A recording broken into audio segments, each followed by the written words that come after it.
वृषाङ्गजननम्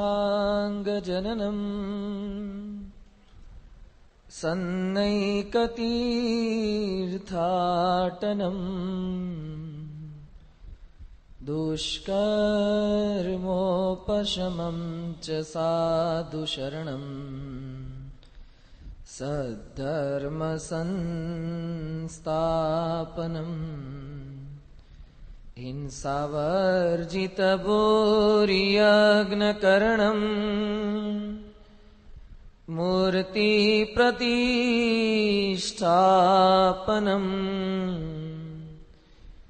आर्यस्थापनमक्षराख्यगमनम् सत्सङ्गी सज्जीवनम् वाणी ते मृतवर्षिणी जनहिता पापौगविध्वंसिनी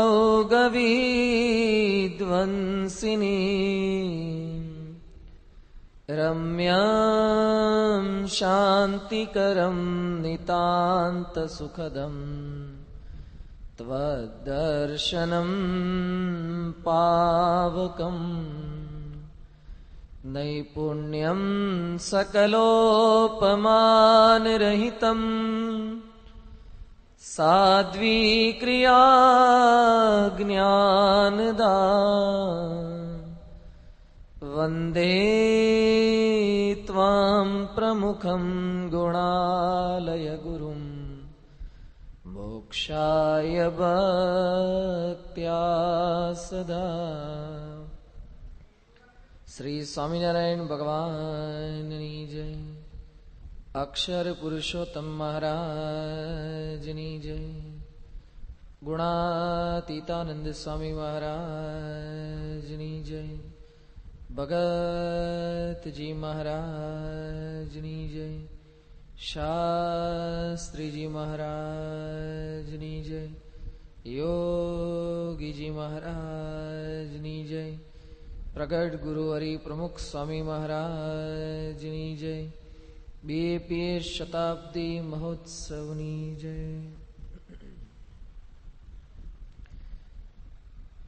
एक समय अकबर राजा પોતાનો દરબાર ભરીને બેઠા હતા. અકબરના ઘણા બધા બુદ્ધિશાળી મંત્રીઓ હતા. તે પૈકી એક બિરબલ પણ હતા. અકબરે દરબાર ભરાયો તો એ સમયે એક પ્રશ્ન પૂછ્યો બિરબલને કે બિરબલ, તારા ભગવાન કરતા મારા ખુદા મોટા. બિરબલ નામ આપણને મુસ્લિમ લાગે છે, પરંતુ બિરબલ હિન્દુ ધર્મના પાલક હતા. અકબર મુસલમાન હતા. એટલે અકબર કહે છે કે તારા ભગવાન કરતા મારા ખુદા મોટા. બિરબલ પ્રશ્ન પૂછે છે કે આપની વાત કદાચ સાચી હોઈ શકે, પણ આપ ઉત્તર તો આપો કે મારા ભગવાન કરતા આપના ખુદા મોટા શા માટે? એટલે અકબર કહે છે કે તારા ભગવાનને કંઈક કામ કરવા હોય તો પૃથ્વી પર જાતે આવવું પડે છે. અમારા ખુદા એ પૃથ્વી પર જાતે નથી આવતા, એ પૈગંબર દ્વારા કામ ચલાવી લે છે. અને એક નાનકડા કામ માટે ભગવાનને પૃથ્વી પર જાતે આવવું પડે એ એમની મોટપ ન કહેવાય. જેમ નવસારીમાં ગટરની લાઈન કે પાઇપ લાઈન લીકેજ થઈ હોય અને મનમોહનસિંહ પાના પકડ લઈને જાતે આવે, એ મનમોહનસિંહની મોટપ ન કહેવાય, નાનપ છે.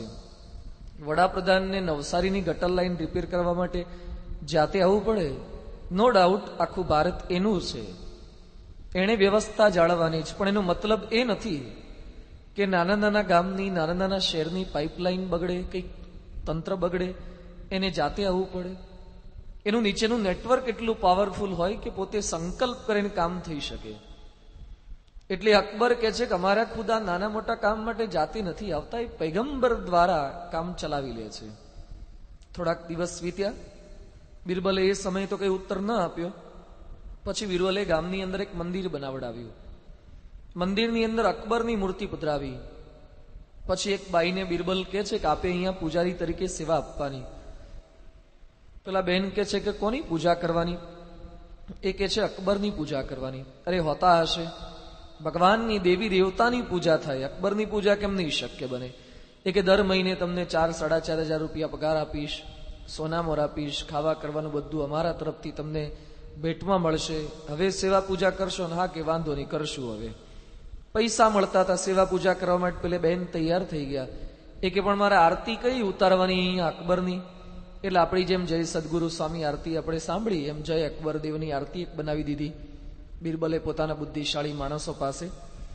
થાળ બની દીધા, જેમ જમો થાળ જીવન જાવું વારી છે એમ જમો થાળ અકબર જાવું વારી, એવું કંઈક થાળ તૈયાર કરી દીધો. અને ઘણા બધા ભજનો અકબરના નામના બનાવી દીધા અને ગામની બધી બહેનો બધાને ભેગા કરી અને આ પ્રકારે કથા વાર્તા કીર્તન ભજન ભક્તિ અકબરના મહિમાનું બધું કરવા લાગ્યા. કેટલાક દિવસો વીત્યા અને અકબરના કાને સમાચાર પહોંચ્યા કે જહાંપના આપણા રાજ્યની એક અંદર એક સરસ મજાનું મંદિર તૈયાર થયું છે. અકબર કે સારું ને, મંદિર થાય તો ધર્મ ભાવના વધે, પણ આપનું બન્યું છે, આપની મૂર્તિ પધરાવી છે અંદર. અરે મારી મૂર્તિ કેમ નહીં હોઈ શકે? આપણે મુસલમાનો તો મૂર્તિના વિરોધી છીએ, મારી મૂર્તિ કેમની સ્થાપના કરી? એક બાઈ છે, આપની મૂર્તિની આરાધના કરે છે, સેવા પૂજા કરે છે, ખૂબ આપને વિશે કાલાવાલા કરે છે. અકબર એ સમય કાંઈ જ ન બોલ્યા. થોડાક દિવસો વીત્યા. રાત્રિના પહોરની અંદર અકબરે વેશ પલટો કર્યો અને રાત્રે ત્યાં મંદિરમાં પહોંચ્યા. દ્વાર ખટખટાવ્યા. પેલા બેન કહે છે કોણ છો? એ કે જેનું ભજન કરે છે અકબર પોતે છું.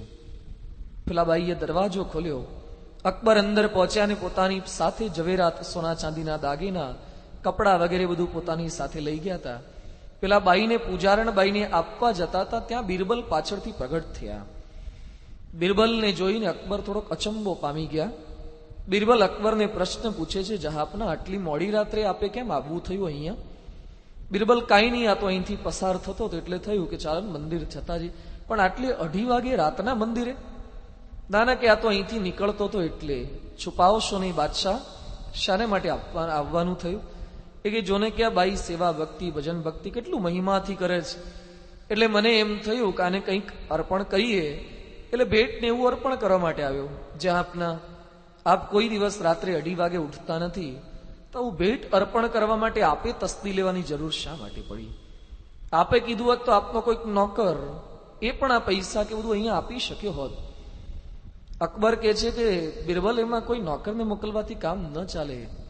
તો કે છે મને કીધું હોત તો હું આપી આવત, હું તો આપનો અંગત સેવક સમો છું, તો હું અહીંયા બધી ભેટ પહેરામણી બધું આપી આવત. એ વખતે અકબર કહે છે કે બિરબલ આમાં કોઈને પણ મોકલવાથી કામ ન ચાલે, કારણ કે ભજન ભક્તિ મારા કરે છે એટલે મારે આવવું પડે. બિરબલ કહે છે જહાંપના આજથી લગભગ થોડાક દિવસ પહેલા આપે પ્રશ્ન પૂછ્યો તો તમારા ભગવાન પૃથ્વી પર શા માટે આવે છે? અમારા ભગવાનના જ્યારે ભજન ભક્તિ થાય છે એટલે ભગવાને જાતે આવે છે, પૈગંબર મોકલીને કામ ચલાવી લેતા નથી. તમારે કેમ જાતે આવવું પડ્યું? જ્યારે જ્યારે કૃષ્ણ વિશે આરાધના થઈ છે, પરમાત્મા કૃષ્ણ પ્રગટ થયા, રામચંદ્ર ભગવાન પ્રગટ થયા, ભક્તોના અંતરની અંદર હૈયામાં જ્યારે એવી ધર્મ અને ભક્તિની ભાવના જાગૃત થાય છે ત્યારે સાક્ષાત પૂર્ણ પુરુષોત્તમ પણ પ્રગટ થાય છે. આ ભારત વર્ષની એક આગવી વિશેષતા છે. શું ભગવાનનું અસમર્થપણું છે? ભગવાન ઉપર રહ્યા થકા પણ કામ કરી શકે છે, છતાં પણ પોતાના પ્રેમી ભક્તોના મનોરથ પૂર્ણ કરવા માટે કાર્યણીના 5મા વચનાઉતમાં ભગવાન સ્વામિનારાયણ કહે છે તે મુજબ એ ભક્તોને લાડ લડાવવા માટે આ પૃથ્વી પર પોતે અવતરતા હોય છે. એકાંતિક ધર્મનું સ્થાપન કરવા માટે, સાથે સાથે ભક્તોની એકાંતિક સ્થિતિ કરાવી અક્ષરધામમાં લઈ જવા માટે ભગવાન આ પૃથ્વી પર પ્રગટ થતા રહે છે. ગઈકાલે આપણે વાત કરી હતી, પૂર્ણ પુરુષોત્તમ ભગવાન સ્વામિનારાયણ આ પૃથ્વી પર પ્રગટ થયા મનુષ્ય રૂપે, એટલે મનુષ્ય ચરિત્ર ભગવાન પોતે કરી રહ્યા છે. આ લોકની અંદર કોઈક મોટા માણસ પણ પોતાના દીકરા સાથે હેત પ્રીત થાય એના માટે એના જેવા બને છે, એમ ભગવાન પણ આપણા જેવા બને છે. માતા પિતાને ખૂબ દિવ્ય સુખ એ ભગવાન પોતે આપી રહ્યા છે. બાળપણથી ભગવાનને ટેવ હતી ભગવાનના મંદિરે જવું, કથા વાર્તા કીર્તન ભજન ભક્તિ કરવા. ઘનશ્યામ પ્રભુ એ મંદિરોએ દર્શન કરવા માટે જાય, પછી સમયનો કોઈ ખ્યાલ ન રહેતો. કથા વાર્તામાં એટલી આસક્તિ હોય ને એને સમય ભૂલાઈ જાય. પારાયણમાં ઘણીવાર આપણે બેઠા હોય પણ શબ્દને પરાયણ ન થયા હોય. થોડોક સમય આપણે મનમાં નક્કી રાખ્યો હોય, એટલો સમય થાય એટલે તરત જ આપણા મનની અંદર વિચાર આવે કે ક્યારે પૂરું થશે. શબ્દ સાથે નથી ચાલતા, સમય સાથે ઘણીવાર ચાલીએ છીએ. બોમ્બેમાં એકવાર પારાયણ કરવા ગયા હતા સંતો, લગભગ 10:30 આસપાસ પૂર્ણાહુતિનો સમય હશે. એટલે શ્રીપતિમ શ્રીહરિમ કરવા ગયા. ત્યાં સામે શ્રોતાઓ બેઠા હશે કે સ્વામી ચલાવો ને, થોડુંક ચલાવો. એટલે કથાકારને આવું કે તો એ તો અમારા માટે ગૌરવની વાત છે કે આપ આવું કહો તો લોકોને ગમ્યું લાગે છે. એટલે કથા થોડીક 5-10 મિનિટ ચલાવી અને પછી ગુણાતીતમ ગુરુમ પછી બોલાવા ગયા. ના સ્વામી, હજી થોડુંક ચલાવો. ફરીથી 10-15 મિનિટ ચલાવ્યું. એટલે પેલા કે પૂરું કરવા જતા હતા ત્યાં કંઈક, ના સ્વામી હજી ચલાવો. કથાકાર કે તમે મને નિશ્ચિત સમય આપો તો મને ખબર પડે. હું 10-10 મિનિટે તમારી ચિંતા કરીને પાછો બંધ કરવા જાઉં તો નિશ્ચિત સમય કહી દો. એ કે નિશ્ચિત જેવું કઈ નહીં, બહાર વરસાદ બંધ થશે એટલે જતા રહીશું. બહાર વરસાદ ચાલુ છે, તમ તમારી ચલાવી રાખો, બંધ થશે એટલે અમારી જાતે ઉભા થઈને જતા રહીશું. બહાર અત્યારે જવાય એવું છે નહીં. જો કથામાં બેઠા હતા, પારાયણમાં બેઠા હતા, પણ શબ્દને પરાયણ નહોતા થઈ શક્યા. એમ ઘનશ્યામ પ્રભુ પારાયણમાં બેસતા, કથામાં બેસતા, ભગવાનના દર્શન કરતા અને દર્શનની અંદર તલ્લીન થઈ જતા હતા. આપણે ભજન ભક્તિ બધું કરીએ પણ દેહભાવ સાથે. રામકૃષ્ણ પરમહંસ માટે કહેવાય છે કે મહાકાલીની જે આરાધના કરી છે તેઓએ કલકત્તામાં આવે પેલા મંદિરની અંદર પૂજારી તરીકે એને સેવા સોંપી હતી. રામકૃષ્ણ પરમહંસના જીવનનો ઉલ્લેખ કરતા સ્વામી વિવેકાનંદે પોતે નોંધ્યું છે કે મારા ગુરુદેવ ભગવાનની માતાજીની આરતી ઉતાર્યા કરતા. આરતીની દિવેટો બળી જાય, આખી દિવેટ બધી ખલાસ થઈ ગઈ હોય છતાં પણ દિવસના 3-3 કલાક 4-4 કલાક એ આરતી ફેરવ્યા જ કરે. ગાંડા નહોતા કાઢતા, એ ભગવાનની અંદર લીન થઈ ગયા હતા. માતાજી મને દર્શન ક્યારે આપશે? સાંજ પડે દર્શન ના થાય, રામકૃષ્ણ પરમહંસદેવ જમીન સાથે, રેતી સાથે પોતાનું નાક માથું બધું ઘસે, છોલાઈ જતા હતા કેટલીક વખત. આ અંતરની આરાધના છે, અંદરનો તલસાટ છે. જેને ખરેખર લગ્ની લાગે છે એને કોઈ પ્રકારે સમય કે દેહનું ભાન રહેતું નથી. અહીંયા ઘનશ્યામ પ્રભુ તો સાક્ષાત ભગવાન હતા, છતાં પણ એક આદર્શ, એક દ્રષ્ટાંત આપણા સૌ માટે બેસાડવા માટે આ પૃથ્વી પર પધાર્યા હતા. કથા વાર્તા સાંભળે છે, ખૂબ મોડું થઈ જાય. ભક્તિ દેવી નાનકડા બાળકને કહે છે, ઘનશ્યામ કથા વાર્તા સાંભળવા જાય એનો કોઈ વિરોધ નથી કરતી, પરંતુ સમયસર એ ઘરે પરત પધારવું. ઘનશ્યામ કહે છે, વાંધો નહીં, આવીશું. છતાં પણ દર વખતે લેટ થાય. માતા કહે છે, હવે જો મોડું થયું તો તારા માટે ઘરના દ્વાર એ બંધ કરી દેવામાં આવશે. ઘનશ્યામ એક સમય કથા વાર્તા સાંભળવા ગયા અને ખરેખર મોડું થયું, સમયનો ખ્યાલ ન રહ્યો. આ તરફ ભક્તિ માતાએ દ્વાર બંધ કરી દીધા. ભક્તિ માતા મનની અંદર જીદ લઈને બેઠા છે કે આજે દ્વાર ખોલવા નથી, આજે ઘનશ્યામને પાઠ ભણાવવો છે. ઘનશ્યામ એ માતા પાસે આવ્યા, ઘરના દરવાજા ખટખટાવ્યા. હરિલીલામૃત ગ્રંથની અંદર કવિશ્વર દલપતરામ પોતે નોંધે છે, પ્રેમવતી પણ પ્રેમથી કહે કોણ બોલે છે બાર, જામની જામ વીતી ગઈ કોઈ હશે ચોર ચકાર. આટલી રાત્રિ વીતી ગઈ, અત્યારે કોઈ ચોર ચકાર હશે એટલે આ દરવાજા ખુલશે નહીં. આપ કોણ છો? શ્રી હરિએ સંભળાવ્યા નિજ નામ ત્યાં રૂડી રીત, વક્ત્રોક્તિમાં વાળિયા માય ઉત્તર પ્રીત સહિત.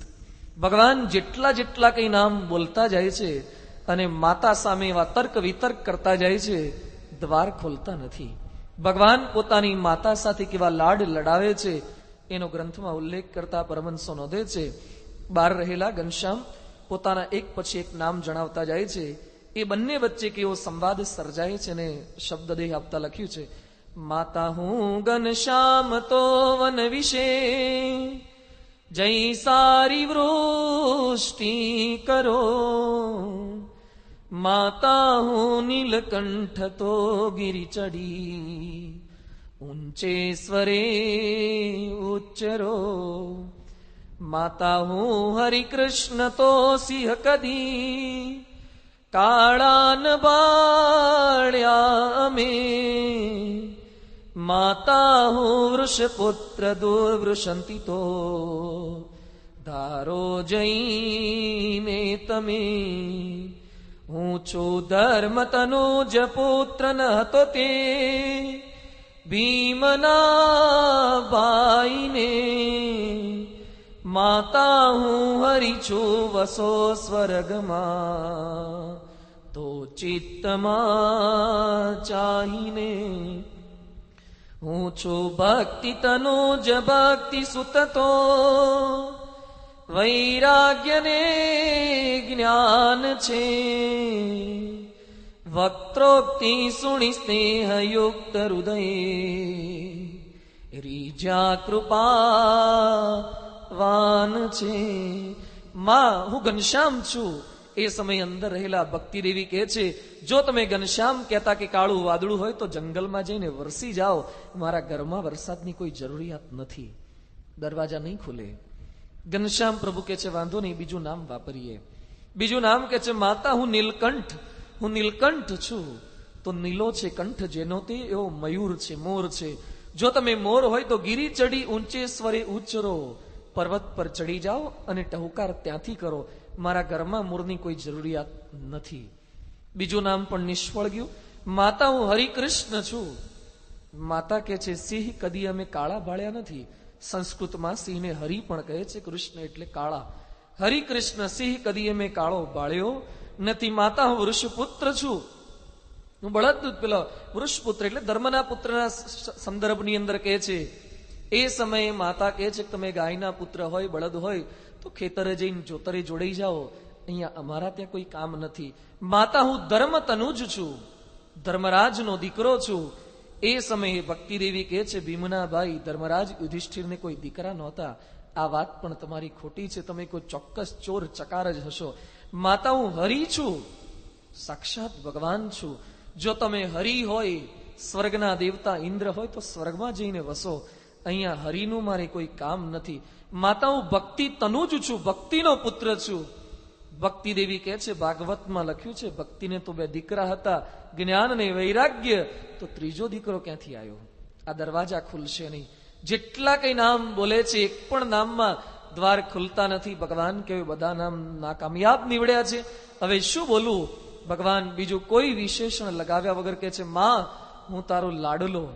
ભક્તિ માતા નક્કી કરીને બેઠા હતા કે આજે દ્વાર નથી જ ખોલવા, પરંતુ જેવો શબ્દ સાંભળ્યો કે માં હું તારો લાડલો, આ શબ્દ સાંભળીને ભક્તિદેવીએ લાકડાના દ્વાર તો ખોલ્યા, પરંતુ હૈયાના કમાડ પણ ખોલી નાખ્યા.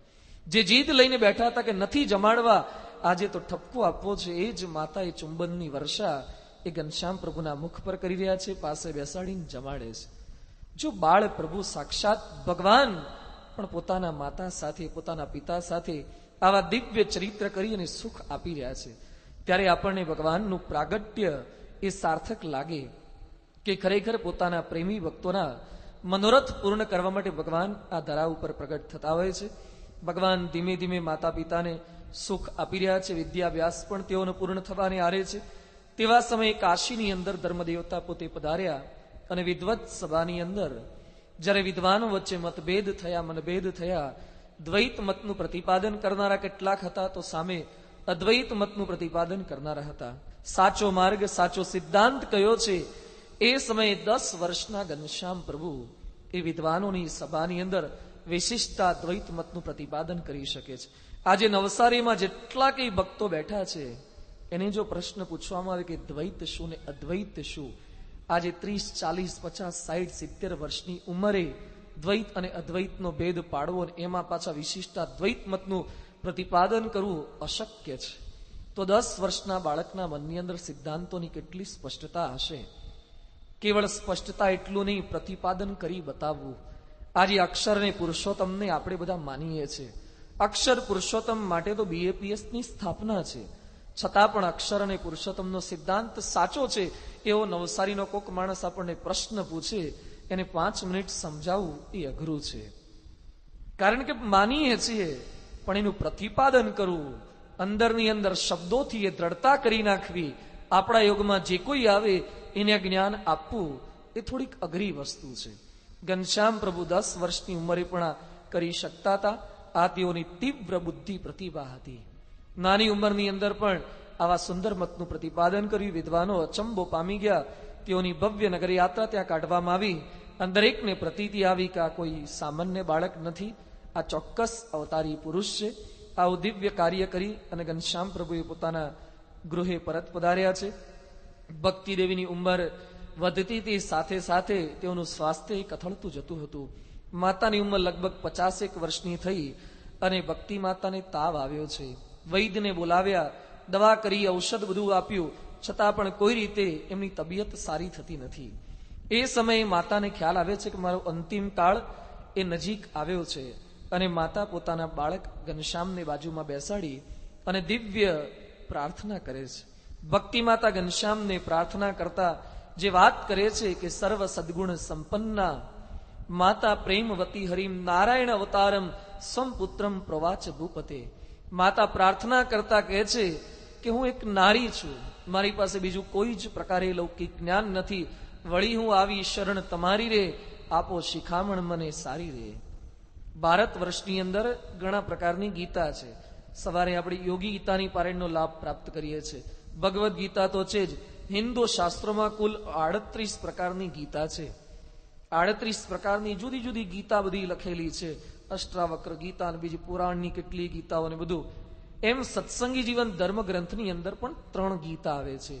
એક છે હરિગીતા, બીજી છે નારાયણ ગીતા અને ત્રીજી છે સતી ગીતા. એમાં પ્રથમ ગીતા આ છે હરિગીતા.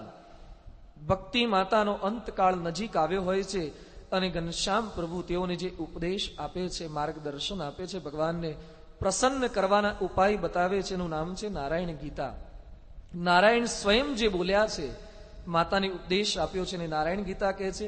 માતાને પ્રાર્થના કરી એ સમયે ઘનશ્યામ પ્રભુ પોતે કહે છે, શ્રી કૃષ્ણ ભગવાન સાક્ષાત યો વિષ્ણુ પુરુષોત્તમ સૈવ સર્વ ભાવેન સેવનીયો મુમુક્ષુભિ. હે માતા, ભગવાન વિષ્ણુ કહેતા કે પૂર્ણ પુરુષોત્તમ નારાયણ, એની આરાધના દરેક મુમુક્ષુએ કરવી જોઈએ. પરંતુ કેવી રીતે આરાધના કરવાની છે, કઈ રીતે પ્રાર્થના કરવાની છે? સર્વ ભાવેન સૈવ સેવનીય. સૈવ કેવળ એક એની જ આરાધના કરવાની છે. અને કયા પ્રકારે? સર્વ ભાવેન, સર્વ ભાવથી એની આરાધના કરવાની છે. સર્વ ભાવથી આરાધના એટલે એને ટુકડા પાડીને વિદ્વાનો આપણને સમજાવે છે, આનુકૂલ્યસ્ય સંકલ્પ. આપણા જે ભગવાન છે, આપણા જે ઈષ્ટદેવ છે, એને જેટલું અનુકૂળ હોય એટલાનો સંકલ્પ કરવો. જો હું ને તમે બધા પણ ભગવાનની આરાધના કરીએ છીએ, પણ આદર્શ આરાધક કઈ રીતે બની શકાય એની વાત આપણને શીખવે છે. ભગવાનની ભક્તિ કરીએ છીએ તો પ્રથમ શરણાગતિનું લક્ષણ એ છે ભગવાનને જેટલું અનુકૂળ હોય એવા જ સંકલ્પ કરવા, એ સિવાયનો કોઈ સંકલ્પ ન કરવો. સારો પુત્ર કોને કહેવાય? પિતાની આર્થિક સ્થિતિ જાણી શકે અને આર્થિક સ્થિતિને અનુરૂપ જ સંકલ્પ કરે, એ આદર્શ પુત્ર કહેવાય. બાપુજી બાપ દાદાના વખતની હર્ક્યુલસ કે એટલા સાયકલ ફેરવતા હોય અને કરિશ્માને પલ્સર માટે જીદ પકડે, એને આદર્શ પુત્ર ન કહેવાય. એ બાપની પરિસ્થિતિ કંઈક સમજી શકે એ પ્રકારના સંકલ્પ હોય. આનુકૂલ્યસ્ય સંકલ્પ. એમ ભગવાનને સંતને અનુકૂળ હોય એવા સંકલ્પ કરવા. બીજું કહે છે પ્રતિકૂલસ્ય વર્જનમ. ભગવાન અને સંતને જે પ્રતિકૂળ છે એનો ત્યાગ કરી દેવો. ચાણક્ય જયારે નાના હતા અને ચાણક્યના માતુશ્રી એ ચાણક્યની સામે જોવે ને પછી પોતે દુઃખી થઈ જાય. ચાણક્ય પોતાના માતુશ્રીને પૂછે છે કે મામા, આપ જ્યારે પણ મારી સામે જુઓ છો અને આપનો ચહેરો મને થોડોક ચિંતાગ્રસ્ત દેખાય છે, શોકમગ્ન દેખાય છે, શા માટે આવું છે? એના માતુશ્રી સામુદ્રિક ચિહ્નના જાણકાર હતા. એ કહે છે, બેટા, હું જે કંઈ ભણી છું એ પ્રમાણે તારા ચહેરા સામે જોઉં છું તો તારા જે બે આગળ ઉપસી આવેલા દાંત, જે વધારાના દાંત છે, એ જોતા શાસ્ત્ર એવું કહે છે કે આ પ્રકારની જેની દાંતની એરેન્જમેન્ટ હોય એ છોકરો મોટો થઈને પોતાના મા બાપને સાચવતો નથી. આ જ્યારે જ્યારે જોઉં છું ત્યારે મને વિચાર આવે છે કે તું પણ મોટો થઈ અને મને નહીં સાચવીશ ને. કદાચ કોઈને આવા હોય તો મનમાં ચિંતા ન કરતા, એ તો સામુદ્રિક ચિહ્નના જાણકારો એને ખબર પડે. એટલે ચાણક્ય સમયે આવી વાત કરી અને ચાણક્ય રસોડામાં ગયા. રસોડામાં ગઈ અને ફરીથી થોડીક મિનિટોની અંદર જ પોતાની માતા પાસે આવ્યા અને માતાએ જોયું તો ચાણક્યના મોઢામાંથી લોહી નીતરતું હતું. હાથની અંદર જોયું તો પેલો દસ્તો હતો. ચાણક્ય પોતાના માતુશ્રીને કહે છે કે માં, હવે તો હું તને સાચવીશ ને, કારણ કે જે બે દાંત તને સાચવવામાં વિરોધરૂપ થવાના હતા, અવરોધરૂપ થવાના હતા, એનો મેં ત્યાગ કરી નાખ્યો છે.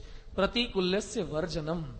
મારી માને સાચવવામાં જે નડતું હોય એનો મારે ત્યાગ કરી નાખવો. એમ મારા બાપુજીને સાચવવામાં, મારા બાપાને સાચવવામાં જે ટીવી નડતું હોય એનો ત્યાગ કરી નાખો, એને ભક્તપણું કહેવાય. મારા બાપાને સાચવવામાં જે બજારું ખાણીપીણી નડતી હોય એનો ત્યાગ કરી નાખો, એનું નામ ભક્તિ કહેવાય, એનું નામ શરણાગતિ કહેવાય. આજે પ્રમુખ સ્વામી મહારાજે પોતાના ગુરુ જે નતું ગમતું એનો તેઓએ ત્યાગ કર્યો છે. પ્રમુખ સ્વામી મહારાજે દીક્ષા લીધી તે સમયથી તેઓના મનમાં ઈચ્છા હતી આપણે અંગ્રેજીનો અભ્યાસ કરવો છે. તેઓની તીવ્ર ઈચ્છા હતી અને શક્તિ સામર્થ્ય પણ તેઓની હતી. પણ શાસ્ત્રીજી મહારાજની ઈચ્છા કંઈક જુદી હતી. શાસ્ત્રીજી મહારાજ તેઓને સંસ્કૃત ભણાવવા માંગતા હતા. અંગ્રેજી ભણાવવાની વાત પણ કરી હતી કે અમે આપને અંગ્રેજી ભણાવીશું અમદાવાદની અંદર ખેંગારજીભાઈની સ્કૂલની અંદર. પણ શાસ્ત્રીજી મહારાજે અંગ્રેજી ન ભણાવ્યું. પ્રમુખ સ્વામી મહારાજે જાણ્યું કે શાસ્ત્રીજી મહારાજની ઈચ્છા નથી. પ્રતિકૂલસ્ય વર્જનમ, મારા ગુરુને જે અનુકૂળ નથી એનો મારે ત્યાગ કરી દેવાનો છે. જે પ્રતિકૂળ છે એનો મારે સંકલ્પ નથી કરવાનો. આત્મનિક્ષેપ, પોતાનું સર્વસ્વ એ પ્રભુને અર્પણ કરવાનું છે. કાય મન બાની કરી કોન ऐसी भेट गुरु राज आगे धारिये, મનસા કર્મણા ને વાચા એ સર્વ પ્રકારે ભગવાનને સમર્પિત થવાનું છે. કાર્પણ્યમ, દીનતા ભગવાનની પાસે. ભગવાન એક જ મારો આધાર છે, એના સિવાય મારું કોઈ જ નથી. જેમ દ્રૌપદીને મન દ્રઢ થઈ ગયું કે ભીમ સામે જોયું, યુધિષ્ઠિર સામે જોયું, દરેકનું બળ એને કોઈ પ્રકારે સહાય નથી કરી શક્યું. પછી એ દ્રૌપદીના મનમાં જે દીન ભાવ પ્રગટ થાય છે, એવો દીન ભાવ એ આપણા સૌની અંદર પ્રગટ થવો જોઈએ.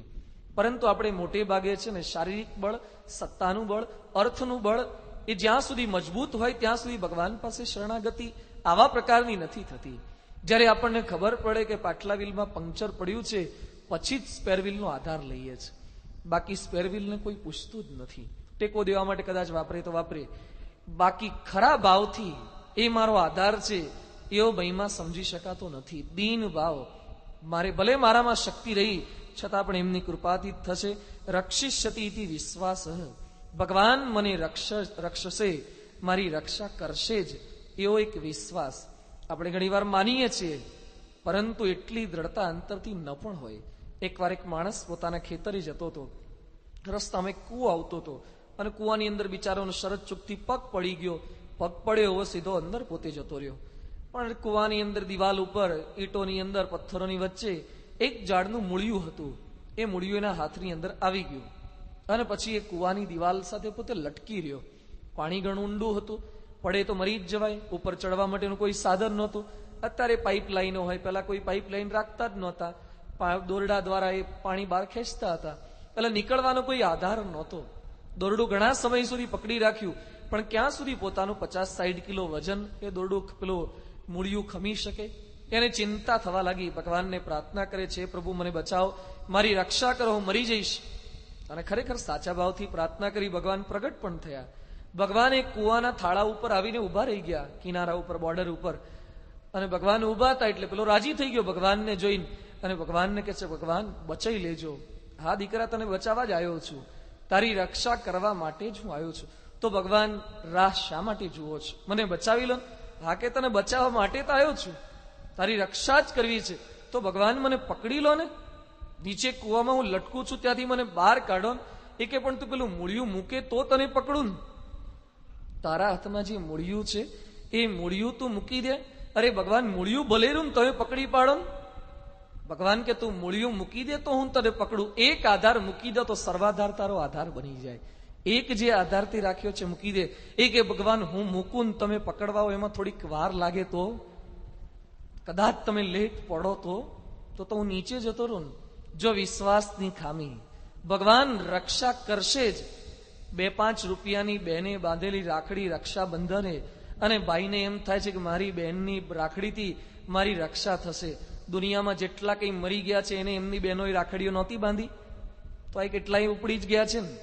છતાં પણ એ રાખડીના દોરાની અંદર, એ ધાગાની અંદર વિશ્વાસ રહે છે. તો પૂર્ણ પુરુષોત્તમ નારાયણની ગળામાં કંઠી ધારણ કરી છે, એમાં વિશ્વાસ કેમ ન રહે? પૂર્ણ પુરુષોત્તમ નારાયણનો આશ્રય કર્યો છે, એમાં વિશ્વાસ કેમ ન રહે? રક્ષિષ્યતિ ઇતિ વિશ્વાસ, હું જેના આશ્રય છું એ ચોક્કસ મારી સર્વ પ્રકારે એ રક્ષા કરશે. આ હૃદયમાં ભાવની દ્રઢતા થાય. શરણાગતિ એ ખરા અર્થની અંદર આ છે. ભક્તિ દેવીના આવું ખૂબ સુંદર નિરૂપણ એ ઘનશ્યામ પ્રભુ પોતે કરે છે. પછી કે છે, ધર્મે સહિત અને ધર્મે રહિત, જ્ઞાને સહિત ને જ્ઞાને રહિત, વૈરાગ્ય રહિત ને વૈરાગ્ય સહિત. આ પ્રકારની ભક્તિ હોય છે. એમાં જે સહિતની ભક્તિ છે, ધર્મ, જ્ઞાન ને વૈરાગ્ય સહિત, એ પ્રકારની ભક્તિ આપણે કરવાની છે. આજે માણસો બહાર ભક્તિ ઘણા કરતા એવું દેખાતું હોય, પદયાત્રા ઘણા કરતા હોય છે, અંબાજી ચાલતા જાય, પાવાગઢ ચાલતા જાય, પરંતુ સંઘમાં ચાલતા ગયા હશે અને ખ્યાલ હશે. આપણા ગામડેથી ચાલતા ચાલતા જતા હોય ત્યારે એવલા છાપ કે જસવંત છાપ બીડી પીતા પીતા ગયા હોય અને પાછા આવે ત્યારે બિસ્ટોલ કે કેવન્ડર્સ લઈને આવ્યા હોય. વ્યસન વધારીને આવે ઘણી વાર માણસો. બગડીને આવે. રસ્તામાં ગુટકા ખાઈને જાત જાતના દુરાચાર ને અનાચાર ને કેટલી પ્રવૃત્તિ થતી હોય. આમ જાય છે શાના માટે? ભક્તિ માટે. રોડ પર જતા હોય ત્યારે આપણે જોઈએ ત્યારે વાહ કે સંઘમાં માણસો ચાલતા જાય છે, નો ડાઉટ પુરુષાર્થ ઘણો કરે છે, પણ સાથે સાથે ધર્મે રહિત એ ભક્તિ એ આપણને દેખાય છે. તો અહીંયા કહે છે કે ધર્મે સહિત ભક્તિ કરવાની છે, જ્ઞાને સહિત ભક્તિ, વૈરાગ્ય સહિત ભક્તિ.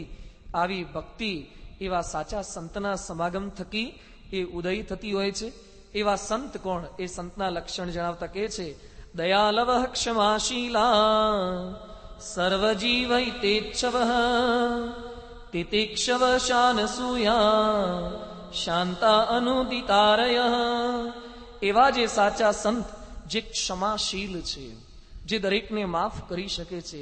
2 marks of holy person, giving and forgiving.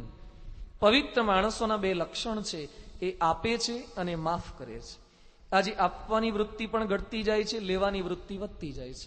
માફ કરવાની વૃત્તિ પણ સાથે સાથે એટલી જ ઘટતી જાય છે. પેલા માણસો મારી નાખ્યા હોય છતાં પણ માફ કરી શકતા હતા.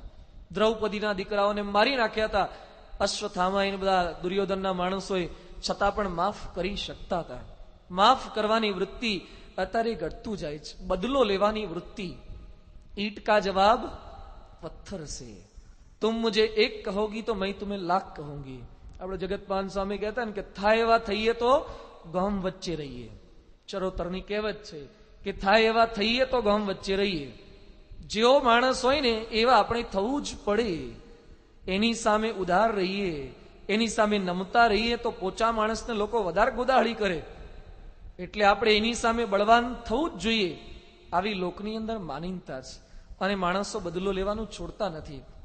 થોડાક સમય પહેલા જાપાનમાં એક ભાઈ હતા અને એને કંઈક મોટો બિઝનેસ હતો. એને જમીન કંઈક એક્વાયર કરવાની હશે, સોદો કરવાનો હતો. એક મોટા માણસ સાથે સોદો કરવાનો હતો, વેચવાની હતી.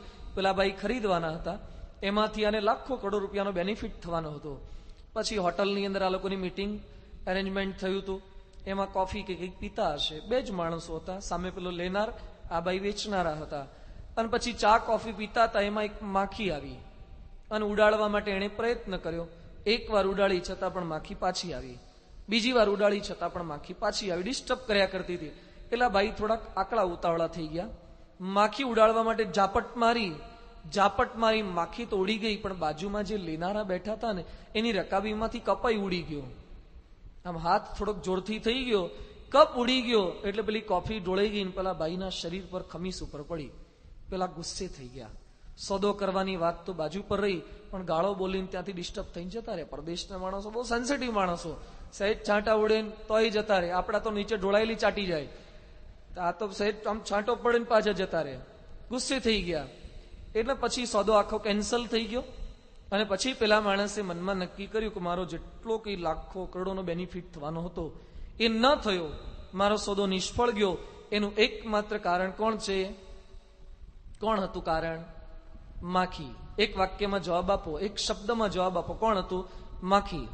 અને એને નક્કી કર્યું લિટરલી મારે બદલો લેવો છે. કોની સાથે બદલો લેવો છે? માખી સાથે. ખાલી એ માખી સાથે નહીં, આખી માખીની જાત સાથે બદલો લેવો છે. એટલે પેલો દરવાજો બંધ કરીને પેલી જે માખી નડતી તેને તો ગમે ત્યાંથી હોધી કરીને, એ નહીં હોય તેની બેન હશે, પકડીને મારી જ નાખી.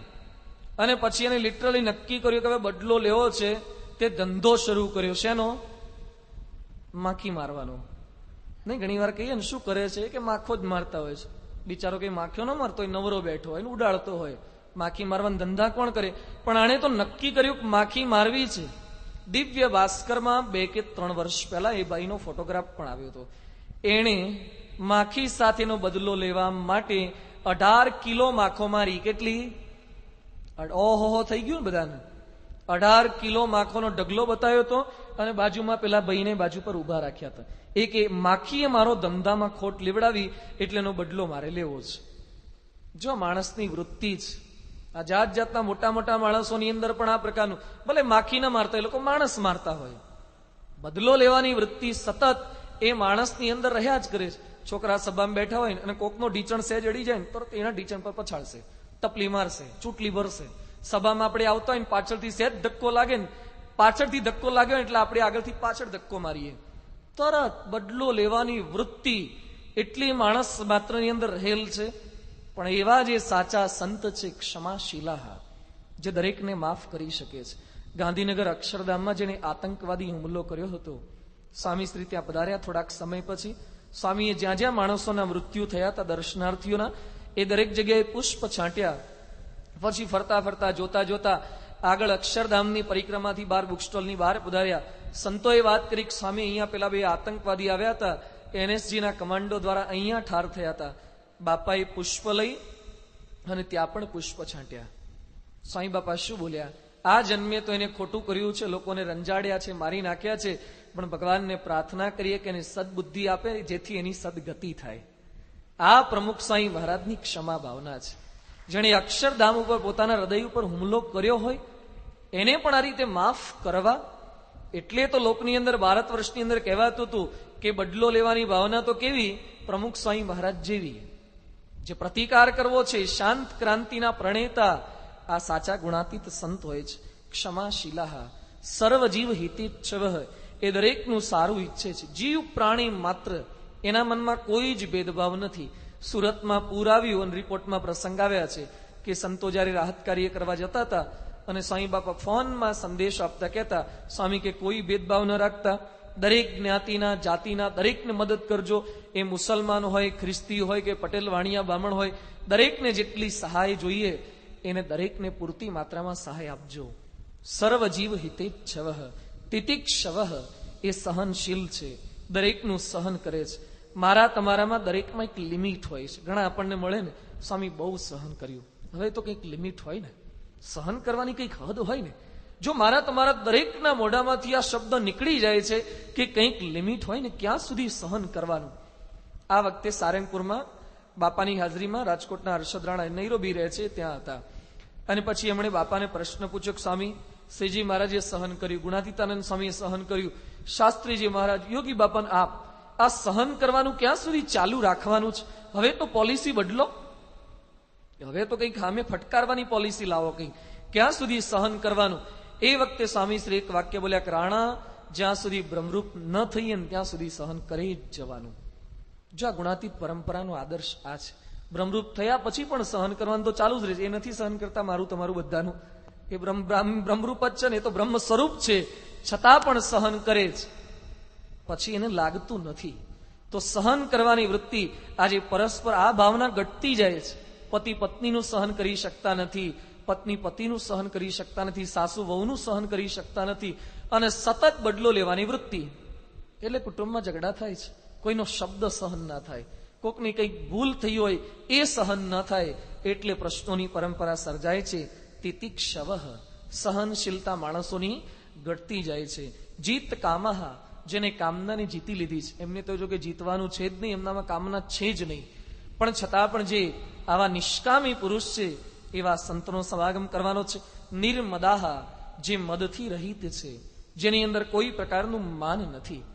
આવા દિવ્ય અને ભવ્ય કાર્ય કર્યા પછી પણ માન ન આવવું. દિલ્હીનું અક્ષરધામ સ્વામી બાપાએ જે બાંધ્યું છે, આપણે સહેજ કામ કર્યું અને માન આવી જ જાય. હા, સારું બોલવાનું, સારું લખવાનું, સારું દોરવાનું, સારું બનાવવાનું, સારું ખાવાનું, દરેક પ્રકારે માણસોમાં દરેક ક્રિયાનું માન માણસમાં આવી શકે. સર્વ ક્રિયાનું માને માણસની અંદર આવી શકે છે. પણ આ સંત જેટલી કઈ ક્રિયા કરે છે, દરેક ક્રિયા એ માન થકી રહિત કરે છે. દિલ્હીમાં કેટલું ભવ્ય અક્ષરધામ બન્યું છે અને કેટલા માણસો વખાણ કરે છે. અબ્દુલ કલામ ત્યાં પોતે પધાર્યા હતા. અક્ષરધામનું ઉદ્ઘાટન થયું, વડાપ્રધાન પોતે પધાર્યા હતા. ઉદ્ઘાટન પછી અબ્દુલ કલામ ત્યાંથી પસાર થતા તેમણે સાંઈ બાપાનો હાથ પકડ્યો અને નીકળતા નીકળતા સાંઈ બાપાએ સંતોને વાત કરી કે સાહેબને વાત કરો કે સાહેબ, આપનું સપનું છે કે 2020માં વિઝન ઇન્ડિયા 2020 ભારતને એ મહાસત્તા બનાવી છે, એમ અમારું પણ સપનું છે કે ભારત એ વિકાસ પામે, તો આપણે સાથે મળીને કાર્ય કરીશું. સંતો અંગ્રેજીમાં ભાષાંતર કરી આપ્યું કે Swamiji says that we will work together, આપણે સાથે કામ કરીશું. અબ્દુલ કલામ તરત જ કહે છે, ડોન્ટ સે, આવી વાત ન કરો તો શું, I will work surrender to him, હું એમના હાથ નીચે રહીને કામ કરીશ. એક દેશના રાષ્ટ્રપતિ 6 ચોપડી ભણેલા પ્રમુખ સ્વામી મહારાજને કહે છે, હું આપના હાથ નીચે રહીને કામ કરીશ. રાષ્ટ્રપતિ એમનું કહ્યું કરવા તૈયાર છે, આપણા ઘરવાળા આપણું કહ્યું નથી કરતા. આ રાષ્ટ્રપતિ કહે છે તમે કહેશો એમ હું કરીશ. આપણા છોકરા આપણું કહ્યું નથી કરતા, અને તોય આપણને માન આવે, અને અમને કોઈ પ્રકારનું માન નથી આવતું. અક્ષરધામના ઉદ્ઘાટનની સભાના દર્શન કર્યા હશે. ઉદ્ઘાટનના આશીર્વાદમાં બાપા એક જ પ્રકારનું વાક્ય 3 થી 4 વખત બોલ્યા છે. આ અક્ષરધામ જે અમે કર્યું છે એ કોઈની સાથે સ્પર્ધા માટે નથી કર્યું, કોઈને પાછા પાડવા નથી કર્યું, કોઈની બરોબરી કરવા નથી કર્યું. કેવળ અમારા ગુરુના સંકલ્પથી આ અક્ષરધામ બનાવ્યું છે. આ કોના મોઢામાંથી શબ્દો નીકળે? જો નિર્માનીપણું આ સ્વામીશ્રીનું આવા જે સંત એનો સમાગમ કરીએ તો આપણા હૈયાની અંદર ભક્તિ એ બધી ઉદય થતી હોય છે. આ પ્રકારે ઘનશ્યામ પ્રભુએ પોતાના માતુશ્રીને આ ઉપદેશ આપે છે. આવા જે સાચા સંત છે એનો સમાગમ કરો. દ્રષ્ટા સ્પૃષ્ટાનતાવા કૃત પરિચરણા ભોજિતા પૂજિતા વા સદ્ય પુંસામગૌગમ બહુજની જનિતમ જ્ઞંતિ વૈ સમૂલમ પ્રોક્તા કૃષ્ણેન એવા નિજ હૃદય સમાયત્પદે તીર્થજાતમ તેષાં માતઃ પ્રસંગાત કિમિહ નનુ સતામ દુર્લભમ સ્યાન મુમુક્ષો. જે મુમુક્ષુ છે એણે આવા જે સંત છે એનો સર્વ પ્રકારે સમાગમ કરવો, એના દર્શન કરવા, એનું પૂજન કરવું, સર્વ પ્રકારે એવા સંતની સેવા કરવી. અહીંયા ઘનશ્યામ મહારાજે પોતાના માતુશ્રીને આવો દિવ્ય ઉપદેશ આપે છે. માતુશ્રીએ જાણ્યું કે પોતાનો અંત સમય નજીક આવ્યો છે. ઘનશ્યામ પ્રભુ બેઠા હતા, ધર્મદેવતા હતા.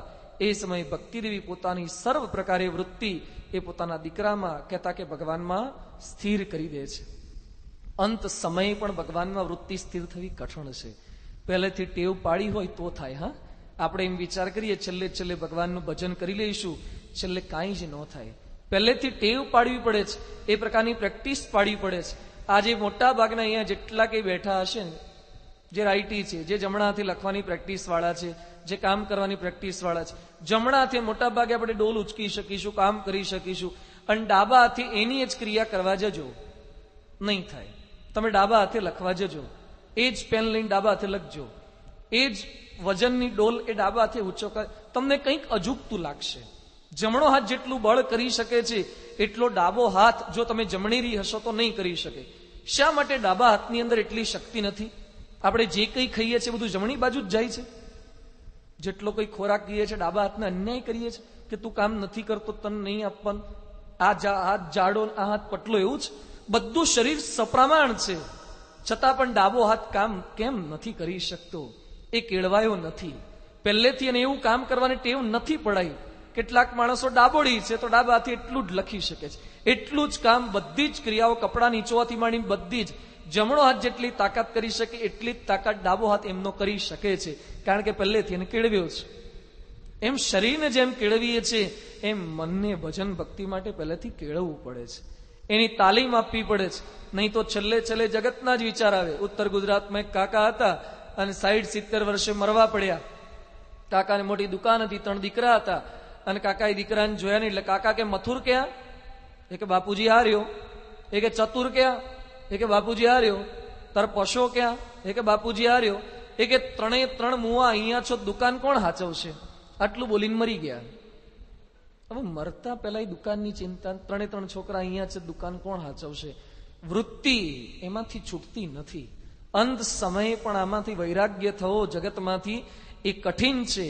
ભક્તિદેવી ભગવાનના માતુશ્રી હતા, એવા ધર્મ દેવતાના ધર્મ પત્ની હતા. પહેલેથી એ સંસ્કાર હતા સ્ત્રીની અંદર, એટલે ભગવાનની આરાધના કરી અને ભગવાનના દર્શન કરતા કરતા સંવત 1848 કારતક સુદ દશમ શનિવારના દિવસે પોતે ધામમાં પધાર્યા. ધર્મ દેવતાને પણ હવે તાવ આવ્યો છે. ભગવાને પોતે સંકલ્પ કર્યો કે હવે મારે ગૃહ ત્યાગ કરવો છે, પેલા માતા પિતાને સદગતિ આપું. પિતાશ્રીને તાવ આવે છે. સર્વ પ્રકારે ધર્મ દેવતાની સેવાની અંદર ઘનશ્યામ પ્રભુ પોતે જોડાયેલા છે. તુલસી પત્ર એ પૂજન માટે લાવવાના હોય તો તુલસી પત્ર લઈ આવે છે, પિતાશ્રીની ચરણ ચંપી કરે છે, પાણી અર્પણ કરે છે. શ્રીજી મહારાજે શિક્ષાવત્રીમાં જે માતા પિતાની સેવા કરવાની વાત કરી છે એ કેવળ શાબ્દિક રીતે બોલી ગયા કે લખી ગયા એમ નથી. એમણે પોતાના જીવન દરમિયાન માતા પિતાની સેવા કરી છે, અને પછી આપણને કહે છે યાવત જીવમ ચ શુશ્રુષા કાર્યા માતુર પિતુઃ ગુરોહ, મા બાપની સેવા કરવાની છે. સર્વ પ્રકારે મા બાપની જીવે ત્યાં સુધી એ સેવા કરવાની છે. એ સેવાનો આદર્શ એમણે આપણને બતાવ્યો છે. માતૃદેવો ભવ પિતૃદેવો ભવ. મા બાપની સેવા કરીએ. પરંતુ આજે સમાજની પરિસ્થિતિ ખૂબ વિપરીત થતી જાય છે.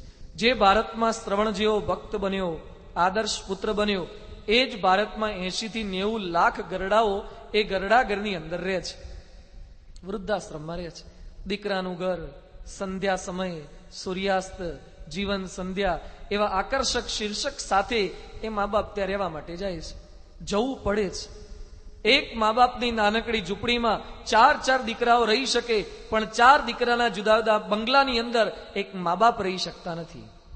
સમાજની પરિસ્થિતિ આ છે, વિપરીતતા જ. એક નાનકડી ઝૂંપડીમાં મા બાપ એ પોષણ કરી શકે છે, સાચવી શકે છે, તો દીકરા કેમ સાચવી શકતા નથી? શા માટે રાખી શકતા નથી? કેમ મહિમા સમજી શકાતો નથી? કેવા શબ્દ ઘણી વખત મારતા હોય છે. એકવાર એક દીકરાએ પોતાના માતુશ્રીને વૃદ્ધાશ્રમની અંદર મોકલી દીધા. એના માતા વિધવા હતા, વૃદ્ધાશ્રમમાં રહેવા ચાલે ગયા. થોડાક દિવસો વીત્યા હશે, મહિનાઓ વીત્યા, અને માતાની ઊંઘ અચાનક ઉડી ગઈ. અને પછી એને કેલેન્ડર સામે જોયું તો કેલેન્ડરમાં તારીખ એને દેખાઈ. એ તારીખ એના દીકરાના જન્મદિવસની તારીખ હતી. સવારના 5 વાગ્યાનો સમય થયો હતો અને માતા હરખ ગેલા બની ગયા. જે છોકરાએ એને ઘરમાંથી વૃદ્ધાશ્રમમાં કાઢી મૂકી છે એ છોકરા પ્રત્યે એને પ્રેમ ઉભરાયો અને પછી તાત્કાલિક વૃદ્ધાશ્રમમાં જે કંઈ ટેલિફોનની સગવડ હશે ત્યાંથી ફોન એ દીકરાના ઘરે જોડ્યો. દીકરો સૂતો હતો અને એને ફોન જોડ્યો. એ કે કોણ છો? એ કે બેટા તારી માં છું. તારે શાના માટે ફોન કરો છો? એ કે બેટા આજે તારો જન્મદિવસ છે, આજે તારો જન્મદિવસ છે એટલે તને અભિનંદન આપવા માટે, હેપી બર્થડે કહેવા માટે મેં તને ફોન કર્યો. એ કે એમાં આટલા વહેલા શું ડિસ્ટર્બ કરવાની જરૂરિયાત હતી? 8-10 વાગે બધા કહેતા હોય તાર ફોન કર્યો હોય તો ઠીક છે, 5 વાગે મારી ઊંઘ બગાડી. 5-10 મિનિટ, હવે પાછી ઊંઘ આવતા 5-10 મિનિટ થશે, 7 વાગ્યાનો ઉઠવાનો ટાઈમ છે, આમાં શું ઉતાવળ આવી જતી, ડિસ્ટર્બ કરી નાખ્યો. એ વખતેની માતા રડતા રડતા કહે છે કે બેટા આજે હું તને ખાલી અભિનંદન આપું, તારે તો તારી 5 મિનિટની ઊંઘ બગડી છે. આજથી 40 વર્ષ પહેલા તને જન્મ આપ્યો ને તારે મારી આખી રાત બગડી હતી. એનો તને વિચાર આવે છે? આજે તારી ખાલી 5 મિનિટની ઊંઘ બગડી છે. જો આ એક વિચાર રે કે માતા પિતાએ આપણા માટે કેટલું સહન કર્યું છે, તો સર્વ પ્રકારે વિપરીત સ્વભાવ તો થવાના જ છે. વૃદ્ધાવસ્થા હોય ત્યારે સ્વભાવ થોડાક વધે તો છે, એ બધાની અનુભૂતિ છે. કયું ન કરે, જાત જાતની ટકટક થાય, બધું વધે, પણ એની વચ્ચે એના ગુણોનો કંઈક વિચાર કરીએ. એને જે આપણને સંસ્કાર આપેલા છે, અથવા તો સંસ્કાર ન સમજીએ તો જે કંઈ શરીરની ભેટ આપી છે એટલો ઉપકાર માનીએ તો પણ આપણે એને રાખી શકીએ છીએ. પરંતુ વિપરીતતા જેમ જેમ કળિયુગ વધતો જાય છે, આધુનિક સંસ્કૃતિ આવતી જાય છે, એની અંદર આ અધઃ પતન આપણા માનવ મૂલ્યોનું, હિન્દુ સંસ્કૃતિના આ ભાવનાઓનું, વિભાવનાઓનું એ ખંડન થતું હોય એવું આપણને દેખાય છે. એટલે મા બાપની સેવા સરભરા કરવી એ ઘનશ્યામ પ્રભુમાંથી આપણને શીખવા મળે છે. આ એ બધી વાતો જયારે મેં પારાયણમાં કરીએ ને ત્યારે જેટલા ગરડા હોય ને ખુરશી પર બેઠેલા હોય બીજા બધા બહુ રાજી થાય. નાના સ્વામી આવી વાતો થોડી કરો જ કે ખરેખર આની સમાજમાં બહુ જરૂરિયાત છે. છોકરા કે છોકરાની વહુ અમને સાચવતી જ નથી. પણ ખાલી એવું નથી, ખાલી દીકરાઓ કે દીકરાની વહુના જ વાંક નથી હોતા, ડોહાન ડોહીના ઘણા વાંક હોય છે. એ લોકો સમજતા નથી. આપણે શાંતિ રહેવું હોય તો આપણે થોડુંક આપણું ઘડતર એ કરવાની જરૂરિયાત હોય છે. શાહબુદ્દીન રાઠોડે એક પુસ્તક લખ્યું છે, દુઃખી થવાની કળા. એમ મેં જયારે રાજકોટ શિક્ષાવત્રી પારાયણ કરી હતી ને ત્યારે 25 મુદ્દાના આધારે મા બાપોએ વિકસાવેલી દુઃખી થવાની કળા. કોણે વિકસાવેલી? મા બાપોએ વિકસાવેલી દુઃખી થવાની કળા. તો મા બાપ ઘણીવાર દુઃખી થાય છે, આપણી કળાને લીધે દુઃખી થઈએ છીએ. છોકરાઓને ઘણીવાર દુઃખી નથી કરવા હોતા, પણ આપણા એવા સ્વભાવ ટક ટક કર્યા જ કરે નાની નાની વાતની અંદર. હવે છોકરો જીન્સનો પેન્ટ પહેરે એટલે કહે છે અમારા જમાનામાં તમે ચડીઓ પહેરતા હતા, થીગડા વાળા પહેરતા. હવે તમારા જમાનામાં જે પહેરતા તેને જીન્સ પહેરવા દો ને, તમારી ઈચ્છાથી તમે પહેરો. પણ સહન ન કરી શકે. સારા કપડા છોકરો છોકરાની વહુ પહેરે ને એ સહન ન થાય. અમે આવું જૂનું પહેર્યું, અમે આવું જૂનું જૂનું પહેરતા હતા, નવું કઈ લેતા નહોતા. પણ તમારા વખતમાં આર્થિક સ્થિતિ નહોતી, તમારા વખતમાં આવા જમાના નહોતા, તો ક્યાંથી પહેરે? તો આવી નાની બાબતમાં ટકટક ન કર્યા કરવું. કંઈક કામ સોંપે કામમાં થોડીક મદદ કરાવી. છોકરાને ત્યાં છોકરાનો જન્મ થયો હોય ને પછી હિંચકો પેલો નાખવા માટે તમને ગોળિયાની દોરી પકડાવે. એ કે અમે દોરી નાખવા અહીંયા આવ્યા છીએ, કાઠિયાવાડમાં સુરતમાં આવ્યા હોય ને એ કે દોરીને પકડવા આવ્યા છે. તો આખો દાડો ખાઓ છો તો થોડીક દોરી તો ખેંચો, એટલી મદદ તો કરો. હવે બીજું કંઈ ન કરો તો પણ એ થઈ ન શકે. અને પછી કે છોકરો અમને રાખતો નથી, ક્યાંથી રાખે? તો તો તમે એના છોકરાને રાખો તો એ તમને રાખે. કંઈક મદદરૂપ તો થવું પડે ને. કઈ મદદ કરવાની ભાવના જ નહીં. હવે ગરડા માણસને છે ને ઊંઘ ઓછી આવે. રાત્રે એક તો વહેલા હોઈ ગયા હોય અને પાછા હવારના પરમાં વહેલા ઉઠી જાય. 4 વાગે 4:30 વાગે ઉઠી જાય. ઉઠે એની ના નથી, પણ પાછા બાથરૂમમાં ડોલો ખખડાવે ને પાણીના નળ ચાલુ કરી દે ને ધમાચકડી કરે. તો પેલા એ કે ઉઠો કે પ્રાત થયું મનમોહન પ્યારા. પણ તમે હોય ઉઠો ને ગામ આખાનું કયા ઉઠાડો છો? છોકરાઓને બધાને ડિસ્ટર્બ કરી નાખે. એ કે ઉઠતા નથી. તો વહેલા આપણે ઉઠો એની ના નથી, પણ છોકરાને છોકરાની વહુને હું કરે હેરાન પરેશાન કર્યા કરો છો? એમાં નડ કરે એવું ન કરવું. એ પણ દુઃખી થવાની કળા છે. બહાર જતો હોય છોકરો ને છોકરાની વહુ, એ કે અમે ભેગા અમને લઈ જાઓ. દર વખતે તમને ન લઈ જવાય, સમજવું પડે કે નહીં? દર વખતે તૈયાર જ હોય અમને ભેગા લઈ જવાય. સ્કૂટર પર એ બે તમને વચ્ચે ક્યાં બેહાડે? કેમ ના લઈ જવા? તો સમજી તો મા બાપ હોય દુઃખી થવાની આ કળા છે. થોડુંક જાગ્રત થજો બધા. પરસ્પર એકબીજાની ભાવના સમજી ના શકાય. છોકરાના ઘરે રહેતા હોય જે કઈ પૈસા ભેગા થઈને છોકરીના છોકરાને આપે, દીકરીના દીકરાને આપે, અને છોકરાને દીકરાને હાચવે નહીં. તો જાઓ દીકરીના ઘેર રહેવા જાઓ. તમને રાખે છે દીકરો, તો દીકરીના દીકરાઓને કેમ વધારે હાચવો છો? જો એ પક્ષપાત કરીએ છે ને, એ પણ દીકરો કે દીકરાની બહુ સહન નહીં કરી શકે. એટલે આ બધી દુઃખી થવાની કળાઓ છે. એ લાંબુ ચાલે પાછું પારેણ રહી જશે. પણ કહેવાનો મુદ્દો એ છે કે આપણે જે કરવાનું છે કુટુંબની અંદર સુખ શાંતિથી રહી શકાય, એના માટે પરસ્પર બંનેની કંઈક ફરજ હોય છે. એ મા બાપ એ દીકરાની વહુને સમજી શકે, દીકરોને દીકરાની વહુ એ મા બાપને સમજે તો ખૂબ સુખ શાંતિથી. નાના મોટા પ્રશ્નો તો થવાના, મતભેદ તો થવાના, પણ પરસ્પર જતું કરવાની ભાવના હોય તો સુખ શાંતિથી રહી શકાય છે. અહીંયા ધર્મ દેવતા એ પણ આદર્શ પિતા હતા, જેથી છોકરાઓને સેવા કરવાની મન થાય. આજે પ્રમુખ સ્વામી મહારાજ પણ વૃદ્ધ જ છે ને, તો ગરડા એને કારણ ધારો કે લૌકિક દ્રષ્ટિએ ગરડા ગણીએ તો એમની પાસે દરેકને રહેવું ગમે છે. અમે બધા એમના નાનકડા દીકરા છીએ ને, છતાં પણ એમની સાથે રહેવું ગમે. એ કેમ કરવું ગમે? કારણ કે નીચેના માણસોને સમજી શકે છે, દરેકની સાથે પ્રેમથી વર્તી શકે છે, એની આજ્ઞા પ્રમાણે દરેકને રહેવું ગમે છે. તો એ આદર્શ બાપ બની શક્યા છે. એમ આપણે પણ એવા આદર્શ બાપ બનીએ તો છોકરો પ્રેમથી આપણી તમામ આજ્ઞાનું પાલન એ કરી શકે છે. ધર્મદેવતાની ઘનશ્યામ પ્રભુએ સેવા કરી અને પછી ધર્મદેવતા પણ પોતે ભગવાનના ધામમાં પધારવાનો સંકલ્પ કરે છે. સંવત 1848 જેઠ વદ 14 શુક્રવારના દિવસે પોતે ધામની અંદર પધાર્યા. ધર્મદેવતા જ્યારે ધામમાં પધારતા હતા એ સમયે પોતાના જ્યેષ્ઠ પુત્ર રામ પ્રતાપ અને છેલ્લા પુત્ર ઈચ્છારામજીને પોતે સલાહ આપે છે કે ઘનશ્યામ એ દિવ્ય બાળક છે, એ સાક્ષાત ભગવાન છે, એને ઉદાસ ન થવા દેતા. એ ઉદાસ થશે તો ઘર છોડીને ચાલે જશે, માટે એને ઉદાસ ન થવા દેતા.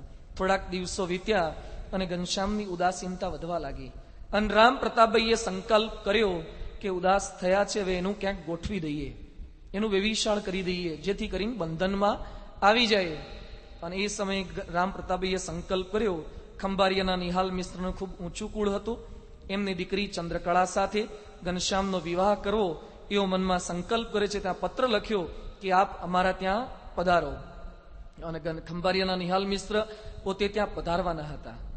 અને ઘનશ્યામને આનંદ હોવો જોઈએ ને, કારણ કે જોવા આવવાનું હોય કે જોવા જવાનું હોય એનો કેટલો આનંદ હોય છે.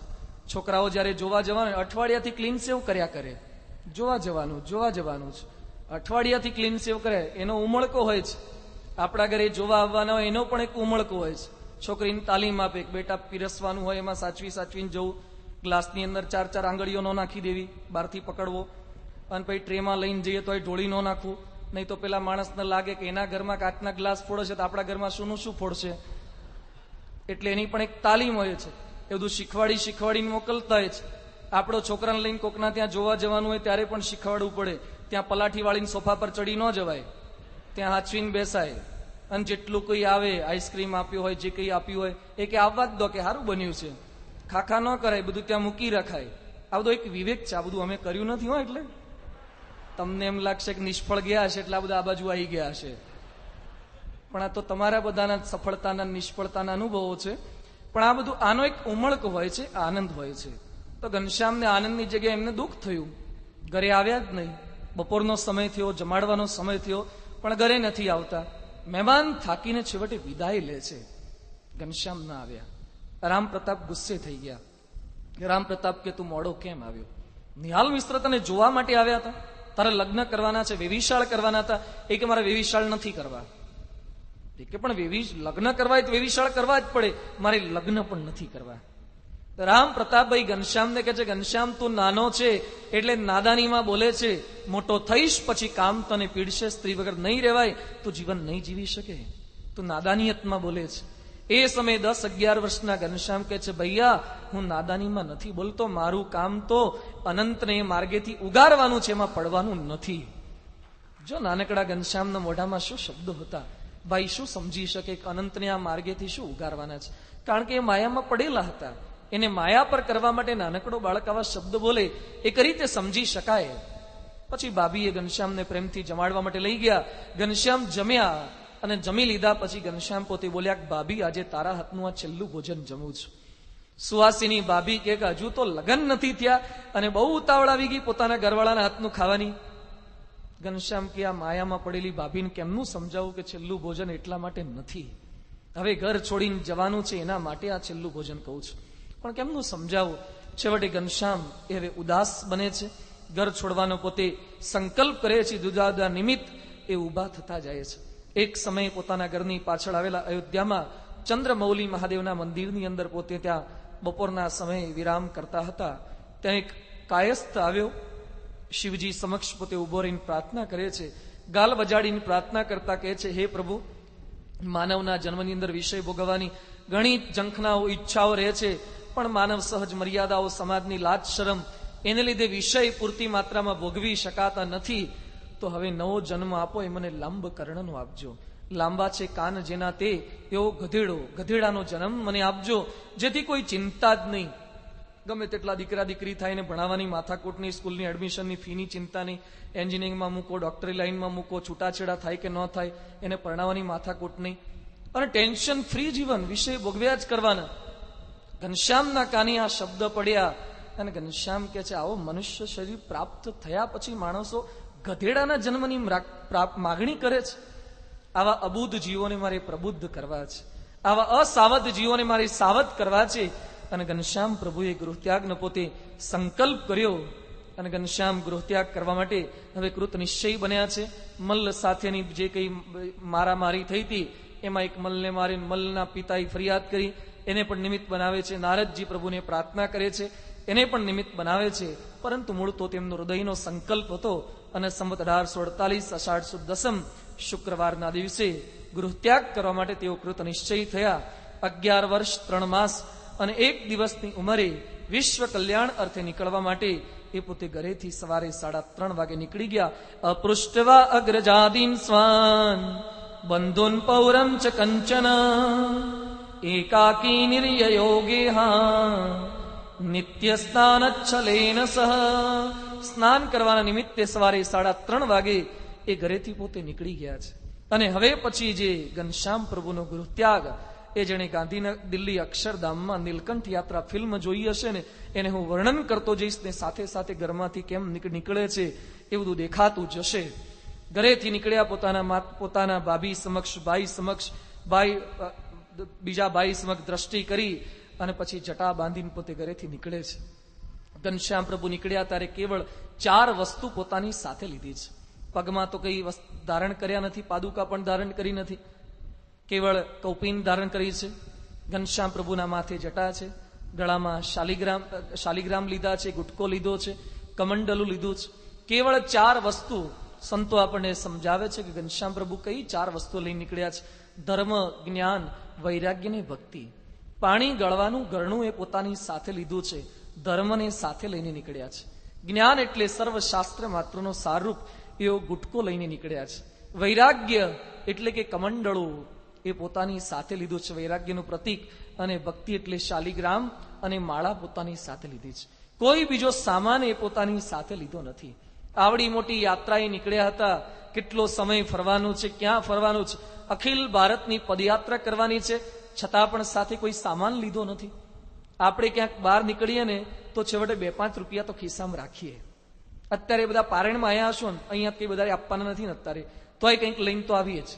બહાર નીકળ્યા નથી ને પાકીટ ચેક કરી લઈએ, કંઈક સામાન લઈએ. મોટી યાત્રાએ જવાની કેટલી બધી તૈયારી આપણે કરીએ છીએ, તો અહીંયા એવી કોઈ પ્રકારની તૈયારી સાથે નીકળ્યા નથી. ભગવાન પોતાના જીવનના આધારે આપણને શીખવે છે, less the luggage more the comfort. જેટલો સામાન ઓછો હશે ને એટલું સુખ શાંતિથી મુસાફરી થશે. ઘણી વાર એક તો 5-6 છોકરા હોય અને 10-15 સુટકેસો લઈને નીકળ્યા હોય દિવાળીની જાત્રા કરવા, અને કે પિન્ટુ આવ્યો, ચિંટુ આવ્યો, પેલી સુટકેસ આવી, અને એમાં ટેન્શનનો પાર નહીં. આ રહી ગયું, તે રહી ગયું. લેસ ધ લગેજ, ટ્રેનમાં લખ્યું જ ઘણી વાર, less the luggage more the comfort. જેટલી સાદાઈ એટલું સુખેથી જીવન પસાર એ થઈ શકે છે. અને કેટલાક એવા મોટા માણસો થયા છે કે જેના જીવનની અંદર વૈભવ ઘણો હતો, છતાં પણ વ્યક્તિગત જીવનમાં ખૂબ સાદાઈ હતી. ધારત તો ઘણું બધું વસાવી શક્યા હોત. સરદાર પટેલ મૃત્યુ પામ્યા ત્યારે 2 જોડી કપડા સિવાય એમની પાસે કંઈ જ ન હતું. સરદાર પટેલ જે ધોતીઓ અને ખમીસ બધું પહેરતા હતા, એ જૂનું બધું ભેગું થયું હોય એને રિપેરિંગ કરીને એમના દીકરી મણીબેન એ પોતે સાડી બનાવીને પહેરતા હતા. કેટલું પવિત્ર અને સાદાઈ વાળું જીવન હશે. ગાંધીજીના જીવનની અંદર આપણે જોઈ શકીએ છીએ. આવા મોટા પુરુષોના જીવનની અંદર આપણને સાદાઈનો ગુણ દેખાય છે. ગાંધીજીને ના ઓળખો છો ને બાળકો બધા? ઓળખો છો? ગાંધીજી પગની અંદર કઈ કંપનીના બૂટ પહેરતા હતા? ગાંધીજી કયા કંપનીનું જીન્સ પહેરતા હતા? ગાંધીજી ક્રોકોડાઇલનો બેલ્ટ પહેરતા હતા? ગાંધીજી વિવાલ્ડી ગ્વાલિયર દિગ્ઝામના શૂટિંગ પહેરતા હતા? ગાંધીજી રેબનના ગ્લાસ પહેરતા હતા? ગાંધીજીના માથા પર કઈ હેરસ્ટાઇલ હતી? સ્ટાઇલ? વાળ હોય તો સ્ટાઇલ હોય ને. છતાં પણ ગાંધીજી નોટોના, ચલણી નોટોના ઉપર ગાંધીજીના ફોટા છપાય છે. આજકાલના નેતાઓ, અભિનેતાના ફોટા છપાય છે. પવિત્ર જીવન શું કામ કરી શકે છે? કાયમ માટે અમર કરી જાય છે. કપડાથી કાયમ માટે કંઈ અમર થવાતું નથી. ગમે તેટલા હારા કપડાં પહેરો, પછી કોણ ભાવ પૂછે છે? આજે માણસો મોટા ભાગનું આપણું પગારનું બજેટ, દિવાળી બોનસ કપડામાં જ જતું હોય. કપડાં પહેરવાની ના નથી, કોઈનું ઉગાડા ફરવાનું નથી કહેતા, પણ કેવળ રજોગુણ માટે જ ખર્ચો કરી રાખે અને લોકોના વાદે પણ આપણે જે વાદે ચડી જઈએ. પણ સાદાઈ કંઈક આપણા જીવનની અંદર હોય તો સુખ શાંતિથી રહી શકાય છે. આજે સ્વામી બાપાને બધા સંતો આ ભગવા કપડાં પહેરીને ફરીએ જ છીએ ને અમે, ક્યાં કોઈ ના પાડે છે?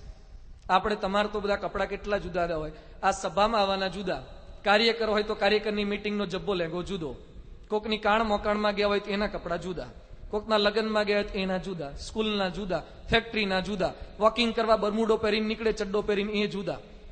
જાત જાતના જુદા જુદા કપડાં પહેરે. અમે આ બધા એક જ કપડાં પહેરીને આખી દુનિયામાં બધા સંતો ફરે છે, તોય કોઈ ના પાડે છે. એવું નથી કે બધા આ પહેરી લો, પણ કહેવાય એમ માગું છું કે આ કપડાથી પણ ચાલી શકે છે. અને તમારા ગમે તેટલા હારા કપડાં પહેરે તોય કોઈ સામે ન જુએ. અને લાખ માણસની વચ્ચે આ કપડાં પહેરીને જોઈએ ને તરત બધાની નજર જાય, એ નીકળ્યા કે તમારા લોકોને જોવડાવું જ છે ને. તો આ પહેરે ને તો એ લોકો સામે જુએ છે. અને તમે ગમે તમારે એક તો સિલાઈની માથાકૂટ, એક તો સારામાં સારું કપડું લો તો એ સિલાઈના પૈસા આપવાના. આમાં સિલાઈની કોઈ માથાકૂટ ખરી? કોઈ ચિંતા મોટે ભાગે સિલાઈની આમાં રહેતી જ નથી. બીજી વિશેષતા, તમારું લાખ રૂપિયાનું કપડું હોય ને તો એ નીચે વાળું ઉપર કામ ન લાગે ને ઉપર વાળું નીચે કામ ન લાગે. લાગે? અમારું નીચે વાળું ઉપર પહેરે ને ઉપર વાળું નીચે પહેરાય. આ કપડાની વિશેષતા છે. તો હવે એવું નથી કે કપડા તમે કયા પહેરો, અમારું ઓઢવામાં કામ લાગે, ધોવામાં કામ લાગે, લૂછવામાં કામ લાગે, માથે ઓઢવામાં, બધે દરેક જગ્યાએ કામ લાગે. ઓલ ઇન વન છે. હા, બધું આમાં આવી જાય તો એ સુખીથી જીવન જીવાય. ક્યાં કોઈ ના પાડે છે? આપણને ચાલી શકે છે. પણ આપણે ઘણી વાર ખોટો ખર્ચો લોકોના વાદે કરીને સત્સંગી થયા પછી પણ એમાં જ મોટા ભાગની જીદ ને ઝઘડા ને બધું એમાં એ થયા કરતું હોય છે. આપણા ભગવાન એ ઘરેથી નીકળ્યા તારે જ આપણને જોજો, ઘનશ્યામની યાત્રા જોજો, નીલકંઠ યાત્રા, એક એક ડગલે ડગલે પોતાના તમામ બાળકો, યુવકો, બહેનો, ભાઈઓ, સાધુ, સંન્યાસી, દરેકનું જીવન કેવું હોવું જોઈએ એનો ઉપદેશ આપતા જશે. એક આદર્શ નાગરિક તરીકે બની શકાય ભારતના, એ પણ સાથે સાથે ડગલે ડગલે એ આપણને સંદેશ આપતા જશે. એક પ્રકારની અસ્મિતા, એમનું પ્રત્યેક પગલું એ આપણા મનની અંદર જાગૃત કરાવી શકે છે. એવા પ્રભુએ સરયુ તટે પોતે પધાર્યા અને પેલા રાક્ષસને નિમિત્ત બનાવી અને પોતે પછી સરયુના જળની અંદર પોતે પડ્યા. સરયુ પસાર કરીને સામેના તીરે પોતે પહોંચે છે. ઘનશ્યામનો ગૃહ ત્યાગ થયો.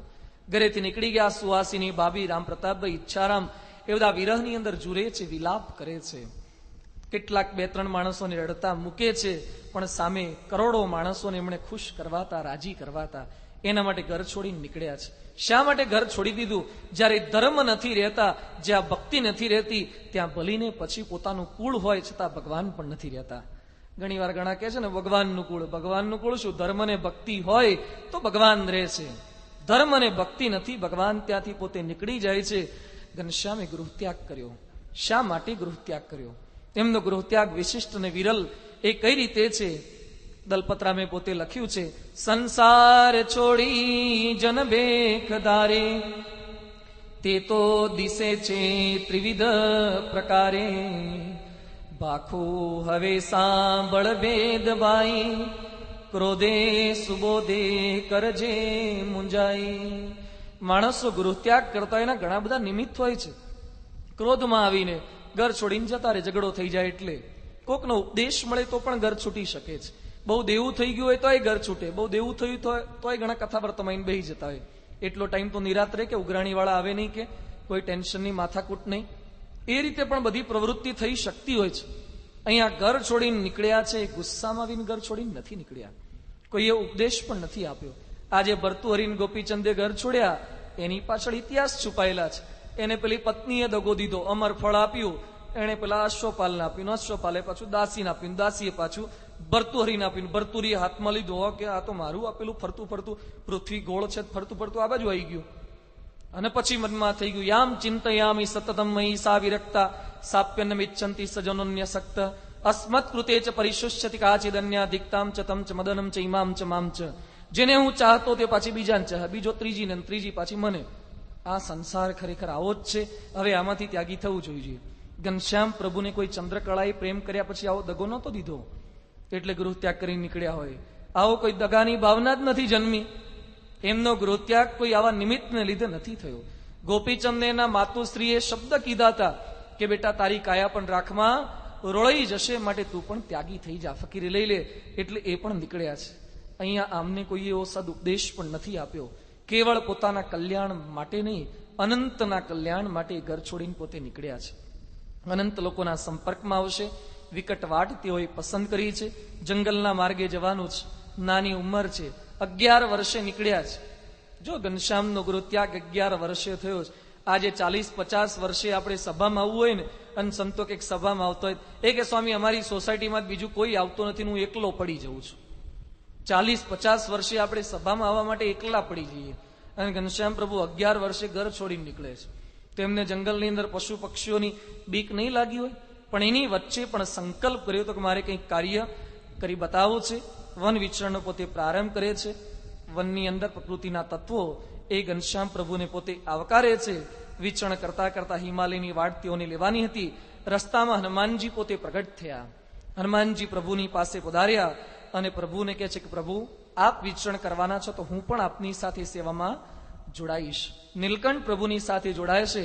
હવે ઘનશ્યામને આપણે નીલકંઠ તરીકે ઓળખીએ છીએ. શા માટે નીલકંઠ? નીલકંઠ તો મહાદેવજીનું વિશેષણ છે.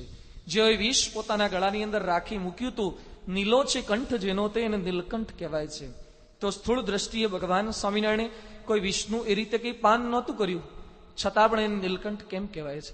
જેમ શિવજીએ સાગરનું મંથન થયા પછી જે વિષ ઉત્પન્ન થયું એ વિષને પચાવ્યું છે, એમ સંસારને પણ સાગરની ઉપમા આપી છે. સંસાર સાગર, સંસાર રૂપી સાગરનું મંથન કરવાથી એ પતિ પત્ની મંથન કરે તો એમાંથી વિષ ઉત્પન્ન થાય.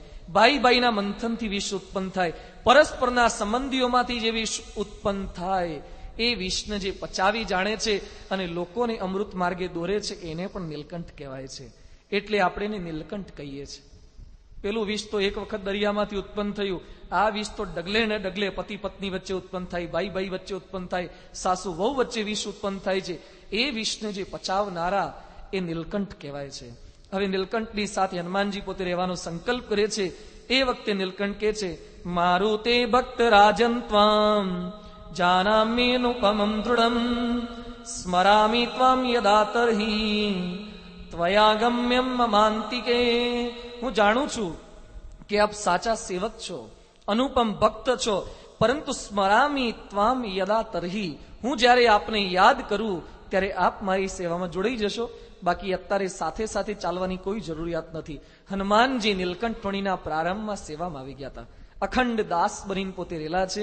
મર્યાદા પુરુષોત્તમની સેવા કરી હતી અને પુણ્ય ઉદય થયા અને પૂર્ણ પુરુષોત્તમ નારાયણની સેવા કરવા માટે પોતે આવી જાય છે. નીલકંઠ પ્રભુ કહે છે કે ભવિષ્યમાં જ્યારે જરૂર પડશે ત્યારે સંકલ્પ કરું ત્યારે હાજર થઈ જજો. વિચરણ કરતા કરતા નીલકંઠ વણી એ સંધ્યા સમયે કમલેશ્વર મહાદેવના મંદિર સમક્ષ પોતે પધાર્યા. મઠ હતો એ મઠની સામે એક વૃક્ષ હતો, વૃક્ષ નીચે પોતે બેઠા છે, ધ્યાન મગ્ન એમની મુખાકૃતિ લાગી રહી છે. આશ્રમના મહંતે જોયું, નાનકડો એક બાળક ફરતો ફરતો ભૂલો પડેલો કદાચ અહીંયા આવી ગયો છે. આશ્રમના મહંત એની પાસે જાય છે કે દીકરા, તો અહીંયા તપ કરી રહ્યો છે, પરંતુ આ જગ્યા ખૂબ વિકટ છે, ખૂબ ભયાનક પરિસ્થિતિ અહીંયા રાત્રે સર્જાય છે. શું થાય છે? એક અહીંયા રાત્રે શેર આતા હે, સિંહ આવે છે અને અહીંયા એ ખાઈ જશે, મારી નાખશે તને, મૃત્યુ આવી જશે. એ મૃત્યુ થકી બચવા માટે તું અંદર આવી જા, આશ્રમની અંદર આવી જા, તો તું મૃત્યુ થકી બચી શકીશ.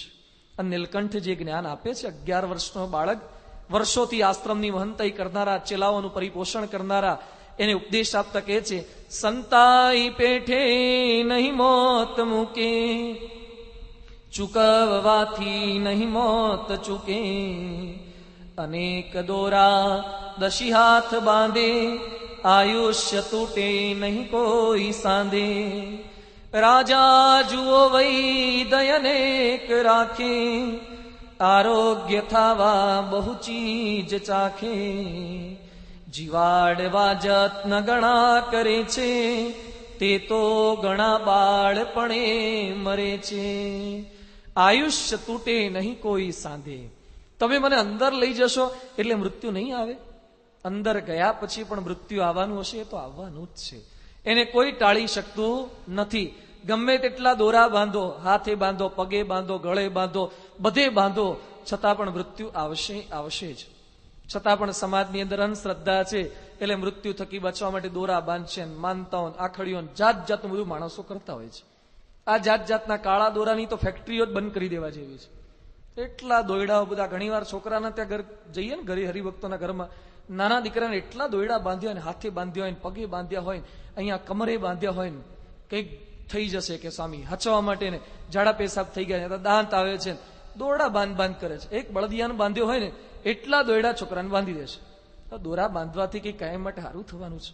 તો ડોક્ટરોના બધા ધંધા જ બંધ થઈ જાય ને. એ જાત જાતની એટલી માનીતા આપણી અંદર બધી રહેતી હોય છે. મૃત્યુ થઈ જાય, કંઈક પાછું આપણને વળગે કરે, તો રોડ પર જતા પેલા કોકે નહીં કુંડાળું કરેલું હોય ને, પેલું માટલી મૂકી હોય, કંઈક દીવો કરેલો હોય, એ કે જોજો કુંડાળામાં પગ ન પડી જાય. કુંડાળામાં આખા અમે પડી ગયા તોય કશું થતું નથી. કુંડાળાની તાકાત છે. સ્વામિનારાયણના ઉપાસક થયા પછી કઈ કરી શકે. એટલે મારો કહેવાનો આશય નથી કુંડાળામાં જઈને ઉભા રહેવું, પણ કહેવાય એમ માંગુ છું, કોઈ પ્રકારની એવી બીક, અનંતની આશરો થયા પછી મૃત્યુ આપણને શું કરી શકવાનું છે?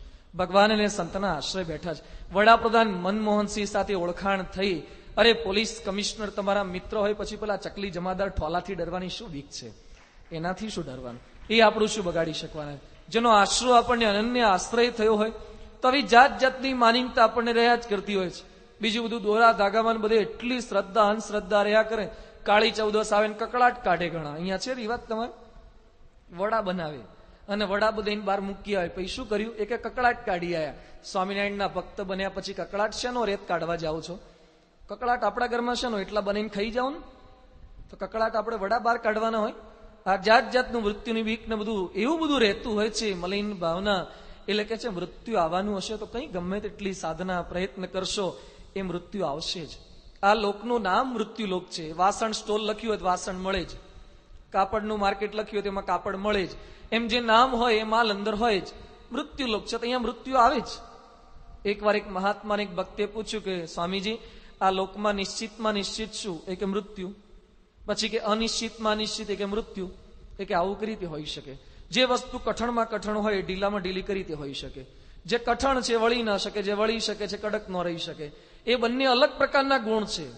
એને કઈ રીતે આપ બતાવો છો એકની અંદર? એટલે કે સાંભળ, મૃત્યુ નિશ્ચિતમાં નિશ્ચિત એટલા માટે જીવનમાં એક સમય આવવાનું છે, એટલે નિશ્ચિતમાં નિશ્ચિત, કોઈ ટાળી શકવાનું છે જ નહીં. તો અનિશ્ચિતમાં નિશ્ચિત શા માટે? એ કે ક્યારે આવવાનું છે નક્કી નથી, એટલે અનિશ્ચિતમાં નિશ્ચિત. કશું નક્કી નથી. ચીમનભાઈ પટેલ મુખ્યમંત્રી ગુજરાતના એક સમયે, જેનું દિલ્હી સુધી તીર ચાલે, દિલ્હી સુધી એનું કહ્યું કરે એવા મુત્સદી માણસ ચીમનભાઈ ઉર્મિલાબેન પટેલને કહીને હુતા ખવારી ઉઠાડજો ને મીટિંગમાં જવાનું. હુતા એ હુતા હજી ઉઠ્યા નથી, સુઈ જ ગયા. ક્યાં જગાડવા રહ્યા છે? ક્યાં કોઈનાથી ઉઠાડ્યા છે? કોઈનું કાંઈ ચાલે એવું નથી આની અંદર. એ સાધુ હોય કે સંન્યાસી હોય, ગૃહસ્થ હોય, બાઈ ગમે તો હોય, એ મૃત્યુ આવી જ શકે છે. પણ મૃત્યુ આવે તો અનુસંધાન રાખવાનું છે. ભગવાન સ્વામિનારાયણ અંત્યના 30ના વતનાત્મા લખે છે, આ ઘડીને આ ક્ષણ મરી જવું છે એવું અનુસંધાન રાખવું. जिस मरने से लोग डरे मेरे मन आनंद कब आए और कब भेटू पूरन परमानंद. મૃત્યુથી ડરવાનું નથી, એનું અનુસંધાન રાખવાનું છે. એકવાર જનકના દરબારમાં બે સંન્યાસી આવ્યા અને જનક રાજાને પૂછે છે કે લોકો કહે છે કે આપ વિદેહી છો, અમને સમજાતું નથી કે આપ વિદેહી કઈ રીતે છો. જનકે સેનાપતિને બોલાવ્યા અને કહે છે તાત્કાલિક આ બંને સંન્યાસીને જેલમાં પૂરી દો.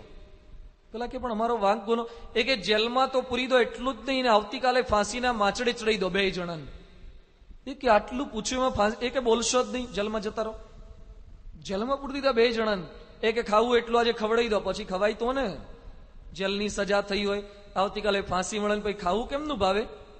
આખી રાત જેલમાં પસાર કરી અને સવારે પછી જનકના દરબારમાં લાવવામાં આવ્યા બંને સંન્યાસીને. ફાંસીના માછડા તૈયાર હતા. જનક રાજાએ કીધું જો આ માછડા તૈયાર છે, હમણાં લટકાઈ દેવાના છે, પણ મને થોડીક દયા આવે છે અને થોડુંક કન્સેશન તમારા માટે આપું છું. શું કન્સેશન? વાત કરો જલ્દી.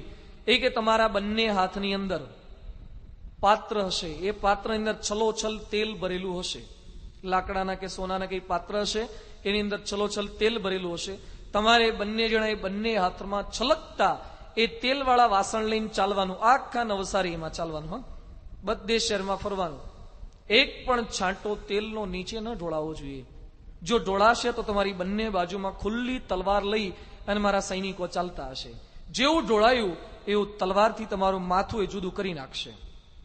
પેલા બંને કારું આમાંય વીમો તો છે જ, કે આમાંય તકલીફ વાળું કામ તો છે જ, પણ કદાચ લક બાય ચાન્સ કોણ બનેગા? કરોડપતિ. કદાચ આમ જીતી જવાય તો, એટલે કે આ કરવા જેવું છે. એટલે બંને જણે હાથમાં ધારણ કર્યા અને પછી નીકળ્યા. બંને બાજુ પેલા લોકો ખુલ્લી તલવાર લઈને ચાલી રહ્યા છે. આખા શહેરમાં ફર્યા, દરેક જગ્યાએથી, બિગ બજાર આગળથી, શોપિંગ મોલ આગળથી, બધા મેળા આગળથી, બધે થિયેટર આગળથી, બધેથી નીકળ્યા. જનકના દરબારમાં પહોંચ્યા. જેવા પહોંચ્યા ને એવું પાત્ર નીચે મૂકી અને દોટ મૂકી. જનક કે ઉભા તો રહો, તમે કઈ પ્રશ્ન પૂછ્યો તો ને? એ કે હવે કોઈ પ્રશ્ન જ નથી, અમને પૂછતા જ જાઓ કે તમે કહેતા હતા વિદેહી. એ કે તારે જે વિદેહી હોય કે દેહી હોય અમારે કઈ લેવા દેવા નહીં, હવે પૂછવું જ નથી. તો કે હું તમને પ્રશ્ન પૂછું. શું પ્રશ્ન છે? આવી કઈ સજા વજા ન કરતા કે ન આવડે તો. એ કે શું પ્રશ્ન છે? એ કે તમે મને કીધું વિદેહી કમ છો, હું આપને પ્રશ્ન પૂછું. આખો દિવસ તમે રાજ્યમાં ફર્યા, બધેથી પસાર થયા, પેલા વોટર પાર્ક આગળથી પસાર થયા, ફનવર્લ્ડ આગળથી પસાર થયા, તો તમે શું જોયું તું? એ કે કાંઈ જોયું નથી. કે તો કદાચ એ ન જોયું તો થિયેટરમાં કયું ફિલ્મનું બોર્ડ લાગેલું હતું, એ કયું ફિલ્મનું પોસ્ટર હતું એ જોયું? એ કે એ નથી જોયું. તો મેળામાંથી પસાર થયા, પાણીપુરી, ભાજીપુર, રગડા પેટીસ, દાબેલીની ઘણી લારીઓ હતી, એના તરફ નજર ગઈ? એ કે કાંઈ જોયું નથી. એ કે આખો દિવસ બધે ફર્યા તો તમે જોયું શું? એ કે તેલ ને તલવાર, તેલ ને તલવાર, તેલ ને તલવાર. બીજે નજર જાય તો ને, તેલ ને તલવાર સિવાય બીજું કંઈ જ દેખાય નથી. જનક કે તમે મને પ્રશ્ન પૂછતા હતા વિદેહી શા માટે? જેમ તમને મૃત્યુ બાજુમાં દેખાતું હતું તો બધે ફરવા છતાં પણ નજર ન ગઈ, એમ મને અખંડ મૃત્યુ બાજુમાં દેખાય છે, એટલે હું વિદેહી કહેવાઉં છું. જો મૃત્યુનું અનુસંધાન નીલકંઠવાણી આ શીખવે છે કે મૃત્યુથી ક્યાં સુધી ભાગતા ફરશો? जिस मरने से लोग डरे मेरे मन आनंद कब आए और कब भेटू पूरन परमानंद. જો મૃત્યુની બીક ટળી ગઈ, પરવા ટળી ગઈ છે, અંદરથી નિર્ભય થઈ ગયા છે, જાણપણું રાખવાનું છે પણ ડરતા રહીએ. અંદરથી એવું જ્ઞાન પ્રગટ થાય, આત્મજ્ઞાન, પરમાત્મ જ્ઞાન પ્રગટ થાય. નીલકંઠવાણી આવું જ્ઞાન પ્રગટાવે છે. પણ આશ્રમના મહંતની કઈ એટલી તૈયારી નહોતી કે તું ભલે આવું જ્ઞાન કરે, હું તો અંદર જઉં જ છું.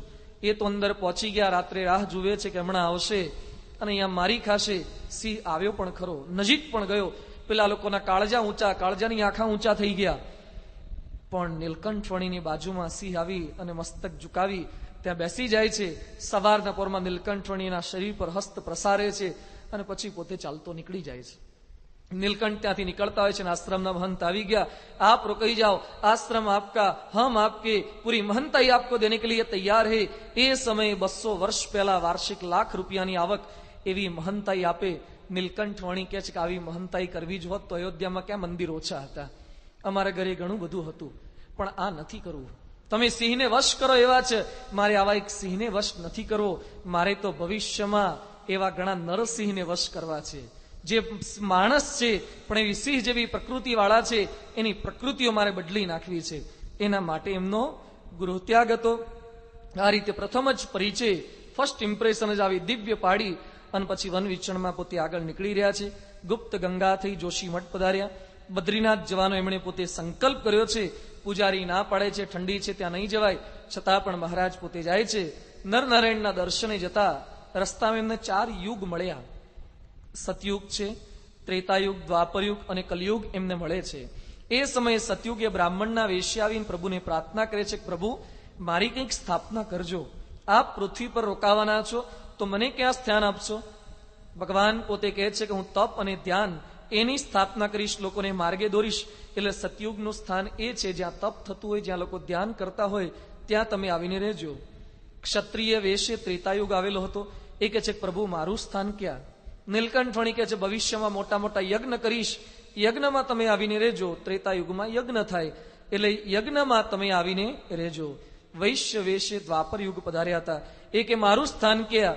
એ કહે છે કે મંદિરો હું કરીશ, ધર્મ સાથે ભક્તિની ઉપાસના લોકોને આપીશ, એટલે આપનું પણ એ નિશ્ચિત સ્થાન થઈ જશે. ભીલના વેશે કળિયુગ આવ્યો હતો. કળિયુગ કે પ્રભુ મારા 3 મોટા ભાઈઓને જગ્યા આપી, મને કંઈક 2, 5, 10 બાય 15નો ફ્લેટ તો એક નાનકડો આપો, કંઈક રહેવાય એવો કંઈક જગ્યા આપો.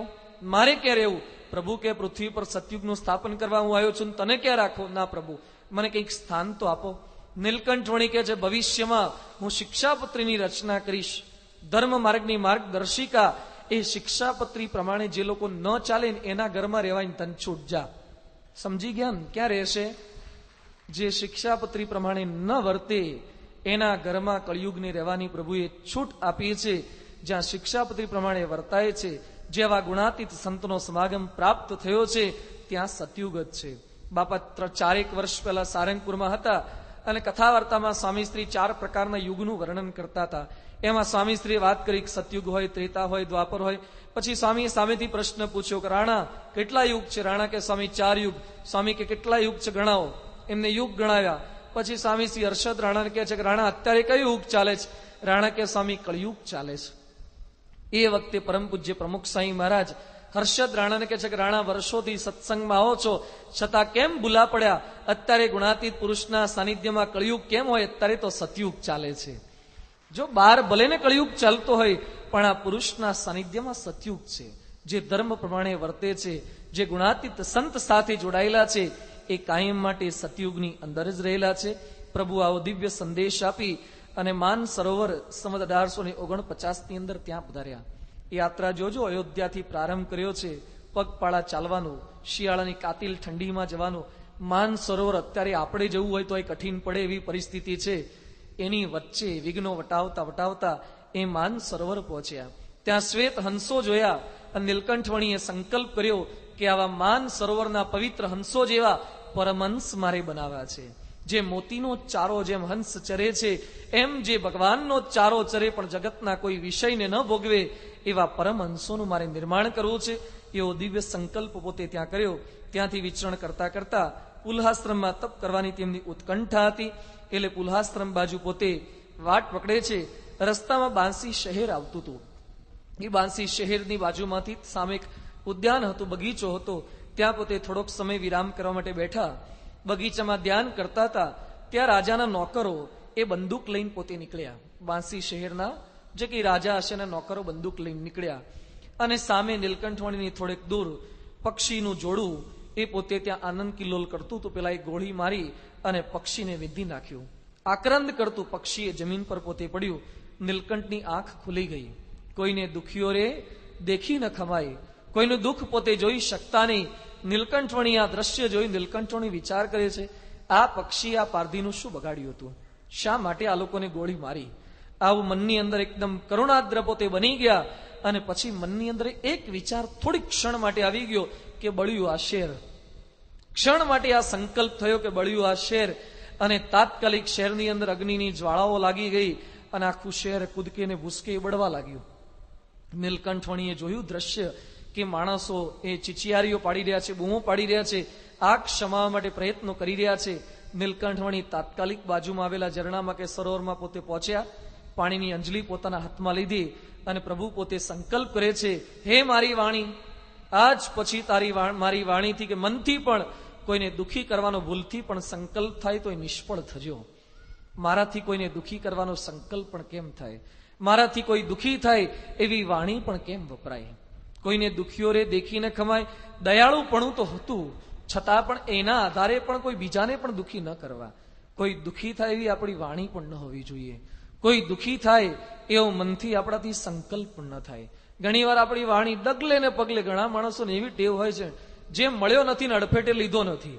નહીં, હેવી ગાડીઓ જેવા હોય છે, લક્ઝરીઓ જે રોડ પર ચલાવતા હોય ને, મોટી ટ્રાવેલ્સ વાળા, જેને તેને હડફેળે લીધા જ કરતા હોય છે. એમ વાણીથી દરેકનું બગાડ્યા જ કરતા હોય છે. બોલવામાં કઈ કંટ્રોલ જ ન હોય. અમુક માણસો એટલું મીઠું બોલે ને, એને સાંભળીએ તો આપણને કાનના ડાયાબિટીસ થઈ જાય એવું લાગે, એટલું મીઠું બોલે. અને અમુક માણસો બોલે તો જાણે ઉભા ને ઉભા મરચા ચીરીની અંદર મીઠું ભભરાવતા હોય ને એવું આપણને લાગે, એટલી કડવી વાણી હોય. તો માણસો, અમુક માણસો બાજુમાં બેસે તો સાંભળવું ગમે છે, અને અમુકની વાણી આપણને સાંભળવી ગમતી નથી. વાણીથી અનેકનો રાજીપો પ્રાપ્ત પણ કરી શકાય છે, વાણીથી કુરાજી પણ કરી શકાય છે. આજે સંસારના પ્રશ્નો, પરસ્પરના ઝઘડા, એમાં વાણી પણ ઘણી વખત એ નિમિત્ત બનતું હોય છે. દ્રૌપદીના મોઢામાંથી નીકળેલા શબ્દો આંધળાના તો આંધળા જ હોય, અને પરિસ્થિતિ જે સર્જાઈ એના તો આપણે બધા સાક્ષી છીએ. થોડાક સમય પહેલા એક પ્રસંગ અભિયાનની અંદર એક લખેલો આવ્યો હતો કે એક ભાઈ બહુ મોટા અધિકારી હતા, એની પત્ની સાથે એમને ઝઘડો થયો, અને પછી એમના પત્ની રિસાઈ અને પોતાના પિયરની અંદર ચાલ્યા ગયા. એ ભાઈની દીકરી હતી, એ લંડનની અંદર અભ્યાસ કરતી હતી. 20-21 વર્ષની દીકરી થઈ હતી. આ ઉંમરે એના માતુશ્રી રિસાઈને ચાલ્યા જાય. હવે લગ્ન થઈને શરૂઆતમાં રિસાઈને કદાચ ગયા હોય, આમ તો રિસાઈને જવાનું જ ન હોય, પણ કદાચ એ વખતે રિસાઈને જાય માન્યામાં આવે. આ તો દીકરી થઈ ગઈ હોય, 21 વર્ષની થઈ ગઈ હોય, ભણવા માટે લંડન મોકલી હોય, અને 45-50 વર્ષે રિસાઈને જાય, કેવું દેખાય? એટલે દીકરીને ખબર પડી, એની માતુશ્રીને ફોન કરે છે કે મમ્મી, આ સારું ન લાગે, તમે પાછા જતા રહો. એ કે તારા બાપને ગરજ હોય લેવા આવે તો જવું, લેવા આવે. ઘણાને જવું હોય પણ લેવા આવીને વાટ જોતા હોય, તો લેવા આવે તો જઈએ ને. અને આ બાજુ એ જીદે ચડ્યા હતા, અને આ તરફ પછી એને તો ના પડી, એટલે એના બાપુજીને ફોન કર્યો, બાપુજી મારી મમ્મી માને એવા નથી, આપ તો સમજુ છો, આપ મારી મમ્મીને લઈ આવો. પેલી બિચારી લંડનમાં બેઠી બેઠી ચિંતા કરે. બાપુજી તૈયાર થયા, ગાડી લીધી, પૈસા ટકે સુખી હતા, અને પછી પોતે ત્યાં પહોંચ્યા. ડ્રાઈવરને કે જા મેમ સાહેબ કે બોલા કે લે આવો. મેમ સાહેબને બોલાવવા માટે ગયા. મેમ સાહેબ તૈયાર થઈને આવ્યા, અને પછી સામાન મૂક્યો ના મૂક્યો, અને પછી ગાડીનું પાટલું દરવાજો ખોલી, પેલા બાઈ પાટલી સીટમાં જ બેઠેલા હતા, જે શેઠ. અને પછી પેલા બેને પાટલો દરવાજો ખોલ્યો, અને દરવાજો ખોલીને એક વાક્ય બોલ્યા, લ્યો આવવું પડ્યું ને, લ્યો આવવું પડ્યું. આટલું વાક્ય જેવું સાંભળ્યું, પેલા ભાઈએ દરવાજો ખેંચી લીધો. ડ્રાઈવરને કે ગાડી ચલાવી લે.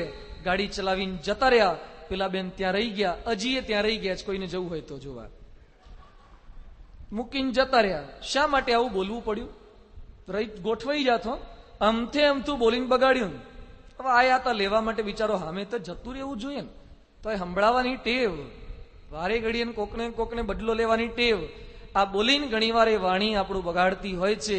એ વાણીનો વિવેક ઘણીવાર, જેને જે પ્રકારે ભગવાન સ્વામિનારાયણે વતનાવતમાં ઉલ્લેખ કર્યો, શિક્ષાપત્રીમાં પણ લખ્યું છે કે જે માણસને જે રીતે બોલાવો ગટતો હોય, ઉંમરમાં નાનો હોય પણ બુદ્ધિમાં તેજ હોય, સત્તા આવી ગઈ હોય, તેની સાથે પણ એ રીતે વ્યવહાર કરવો જોઈએ. જયલલિતાજી તામિલનાડુના મુખ્યમંત્રી હતા, અને એનો ગ્રામીણ ઉદ્યોગ પ્રધાન આર બિલ્વનાથન. એક સભા હતી, અને પેલા સંચાલન કરતા હતા. આર બિલ્વનાથન એક વાક્ય બોલ્યા કે આપણા પૂર્વ મંત્રી શ્રી જયલલિતાજી ચાલુ હતા, અને ભૂલથી એનાથી એમ બોલાઈ ગયું પૂર્વ મંત્રી શ્રી જયલલિતાજીએ નક્કી કર્યું કે હું તને બતાવી દઉં હું કેમની પૂર્વ છું, અને બીજા જ દિવસે એનું ખાતું ખેંચી લીધું અને એને પૂર્વ મંત્રી કરી નાખ્યો. આમ પ્રસંગ આવ્યો હતો 2004 કે 5 સાલની અંદર, કે એક વાક્ય બોલતા સહેજ જાણપણું ચૂકાઈ જાય, અને ખોટું લાગી ગયું એમને. પૂર્વ મંત્રી કીધા એમાં જયનારાયણ વ્યાસે સહેજ બોલી ગયા કેશુભાઈની સામે, અને પછી જે સજા થઈ એના તો તમે બધા સાક્ષી હશો, જો રાજકારણનું જાણતા હશો તો. એક શબ્દ બોલી જાય કે તમે જુઠ્ઠા છો, તો બતાવી દઈએ જુઠ્ઠા કેમ ના થવાય છે. જો વાક્ય, વાણીનો વિવેક એવો સાચવીને જેની તેની સાથે, દરેક સાથે બોલો, નહીં તો ઘણીવાર સત્સંગમાં હોવા છતાં પણ દુઃખ આવી શકે છે. નીલકંઠવણી પોતાના જીવન દ્વારા આપણને આ શીખવે છે.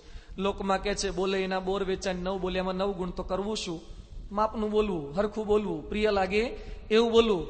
યોગી બાપા જેમ બોલતા, વાણી અમૃતથી ભરી, મધુ સમી સંજીવની લોકમાં. મોટા પુરુષની આ વાણી છે, ભગવાનનો આ દિવ્ય સંકલ્પ છે. કોઈને દુઃખી પોતે કરી શકતા નથી. પ્રમુખ સ્વામી મહારાજને ચિત્રલેખાના તંત્રી હરકિશન મહેતાએ પ્રશ્ન પૂછ્યો હતો કે સ્વામી આપને કયો વિચાર ક્યારે આવ્યો નથી? પ્રમુખ સ્વામી મહારાજ શું બોલ્યા કે કે મને ક્યારેક કોઈનું અહિત કરવાનો સંકલ્પ પણ થયો. સંકલ્પ ન થાય અહિત કરવાનો. આપણે તો લોકોને બોટલમાં પૂરી પૂરીને બૂચ મારી દઈએ છીએ, અને અહિત થવાનો સંકલ્પ ન થાય એટલે કયા પ્રકારની વિભૂતિ હશે?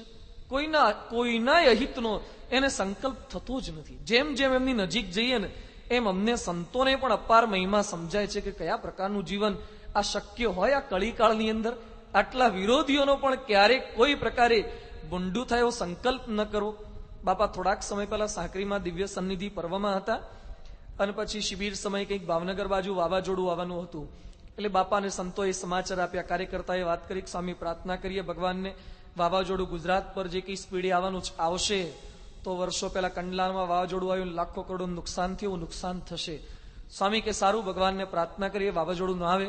તો કોઈ કાર્યકર બોલ્યા કે સ્વામી ભગવાનને પ્રાર્થના કરીએ ગુજરાત પર ના આવે ને પાકિસ્તાન પર જાય, એટલે બધા એની જાતે સીધા જ નવરા થઈ જાય, બધા નુકસાન થાય. સ્વામી કે એવી પ્રાર્થના શું કરવા, ભગવાનને પ્રાર્થના કરીએ દરિયા પર ચાલ્યું જાય અને કોઈ પણ માણસને કોઈ પ્રકારનું નુકસાન ન થાય. કોઈનું પણ અહિત કરવાનો એમને ક્યારે સંકલ્પ થતો નથી. તો આપણા પરંપરાની ભાવના આ છે. એવા નીલકંઠવણી પોતાના જીવનના આધારે આપણને દરેકનું હિત ચિંતન કઈ રીતે કરવું, પોતાની સાથે ન હોય, દૂર ન હોય, વિરોધી હોય, છતાં પણ દરેકનું શુભ ચિંતન કરવું, એવો દિવ્ય સંદેશ આપીને પોતે આગળ નીકળ્યા. નીલકંઠવણી વંશીપુર પધાર્યા. વંશીપુરના રાજાએ નીલકંઠવણીને જોયા, પોતાના ઘોડા ઉપર તેઓને આરૂઢ કર્યા, સરક જાલીને પોતે પોતાના રાજ્યની અંદર લઈ જાય છે. મહેલમાં લાવ્યા અને રાજાની રાણી અને કુંવરીઓ એ નીલકંઠવણી જોઈ અને એની અંદર પોતે મોહ પામે છે. વર્ણિની સેવા કરવા લાગ્યા. રાણી કહે છે, બ્રહ્મચારીજી આ રાજ્ય તમારું, અમે તમારા, આ કુંવરીઓ પણ તમારી, બધાનો આપ સ્વીકાર કરી લો. જો ગૃહ ત્યાગ કર્યા પછી પ્રલોભન આવવા લાગ્યા છે, વિઘ્ન પણ આવે અને પ્રલોભન પણ આવે. ધ્યેય નિષ્ઠા કોને કહેવાય? સંકલ્પ શક્તિને ધ્યેય નિષ્ઠા યુવાનોનો જીવન મંત્ર. અધિવેશનમાં છોકરાઓ બધા છે, નીલકંઠવણીનું જીવન, એક આદર્શ કાર્યકર કેમ થવાય, આદર્શ યુવક કેમ થવાય. વિઘ્નો તો આવે, દુઃખ અને સુખ એ બંને આપણી ધ્યેય નિષ્ઠાને ચલાયમાન કરી શકે છે. મહારાજે વતનાત્મા લખ્યું છે કે લૂક અને હિમ, માણસ બે રીતે મરી શકે. ઉનાળાની લૂક લાગે ને તોય મરી શકે, શિયાળાનો હિમાળાનો વા આવે તો પણ મરી શકે. બહુ દુઃખ આવે તોય સત્સંગમાંથી પડી શકાય, બહુ સુખ આવે તોય સત્સંગમાંથી પડી શકાય. બંને રીતે વિઘ્ન આવી શકે. તમે તમારા ધ્યેયમાંથી ચલાયમાન થઈ શકો છો, પણ વિઘ્નની વચ્ચે પણ ચલાયમાન ન થવાય. પ્રલોભન તો આવે, માણસો ઘણીવાર ભક્ત દેખાતો પણ પ્રલોભન આવે દગી જવાય. રામાયણમાં ઉલ્લેખ આવે છે કે જયારે રામચંદ્ર ભગવાન એ પિતાશ્રીની આજ્ઞાથી જંગલમાં પધાર્યા, કૈકેયી દ્વારા મોકલવામાં આવ્યા. ભરત પોતાના મોસાળમાં ગયા હતા, પાછા પધાર્યા. કૈકેયીએ સ્વાગત કર્યું, સરભરા કરી, બેટા તારા માટે રાજ્ય નિષ્કંટક કરી રાખ્યું છે. ભરતને ન ગમ્યું. ભરત કહે છે કે જેમાં રામ નહીં એ રાજ્યનું મારે કોઈ કામ નહીં. ભરત પોતે તૈયાર થયા. ભરત કહે છે ચાલો હું રામને તેડી લાવું, પાછો જઉં છું રામની પાછળ. અયોધ્યાના લોકો પણ તૈયાર થઈ ગયા. એ કે તમે જાઓ છો, અમે ભેગા આવીએ. રામના ગયા પછી અમને ગમતું નથી. ભરત કે ચાલો તાર આપણે બધા સાથે જઈએ. અને ભરતને બધા સાથે નીકળ્યા. રસ્તામાં ભારદ્વાજ મુનિનો આશ્રમ આવ્યો. ભારદ્વાજ મુનિએ જોયું કે રામચંદ્ર ભગવાનના ભાઈ એ પોતે નીકળ્યા છે, એમની સ્વાગત સરભરા કરીએ. ભરત કે છે મારે કંઈ જ જોઈતું નથી, છતાં પણ ઋષિની એવી દિવ્ય શક્તિ અને ચમત્કારિક શક્તિથી ઝરણા ઉભા કરી દીધા. નદીઓ બધી આવી ગઈ, સ્વર્ગની અપ્સરાઓ આવી ગઈ. વાલ્મીકી રામાયણમાં ખૂબ સરસ ઉલ્લેખ આવે છે. અને બધી સાધન સામગ્રી સગવડો ઉભી કરી દીધી. અને અયોધ્યાના એક એક પુરુષની બાજુમાં 10-10 અપ્સરાઓ એ ચરણચંપી કરે, એ તેલ મર્દન કરે, એ દારૂના પ્યાલા લઈને બધું પીવડાવા કરે, અને બધું જાત જાતના ફ્રૂટ જ્યુસ ને મેંગો જ્યુસ ને બધું લાવી અને પીવડાવવા માંડ્યા. આનંદ કિલ્લો બધાને કરાવવા લાગ્યા. ભરતજી તો કેવળ સામાન્ય ઝૂંપડીની અંદર એ નીચે પથારી કરીને પોતે સૂતા છે, રાત્રિ વિસામો કર્યો. આ બધા લોકો તો આની અંદર તલ્લીન થઈ ગયા હતા, ખાવામાં પીવામાં વિષય ભોગવામાં. સવાર પડ્યું, ભરતજી પોતે તૈયાર થયા કે ચાલો હવે ત્યાં પહોંચી જઈએ. ભરત જ્યારે અયોધ્યાના લોકો, જે લોકો રામને તેડવા માટે નીકળ્યા હતા, એ બધાને કીધું ચાલો આપણે રામને તેડવા માટે. એ વખતે લોકો શું બોલ્યા? ભરતસ્ય કુશલમ અસ્તુ રામસ્ય અસ્તુ તથા સુખમ નૈવ અયોધ્યામ ગમિષ્યામો નૈવ ગમિષ્યામો દંડકાન.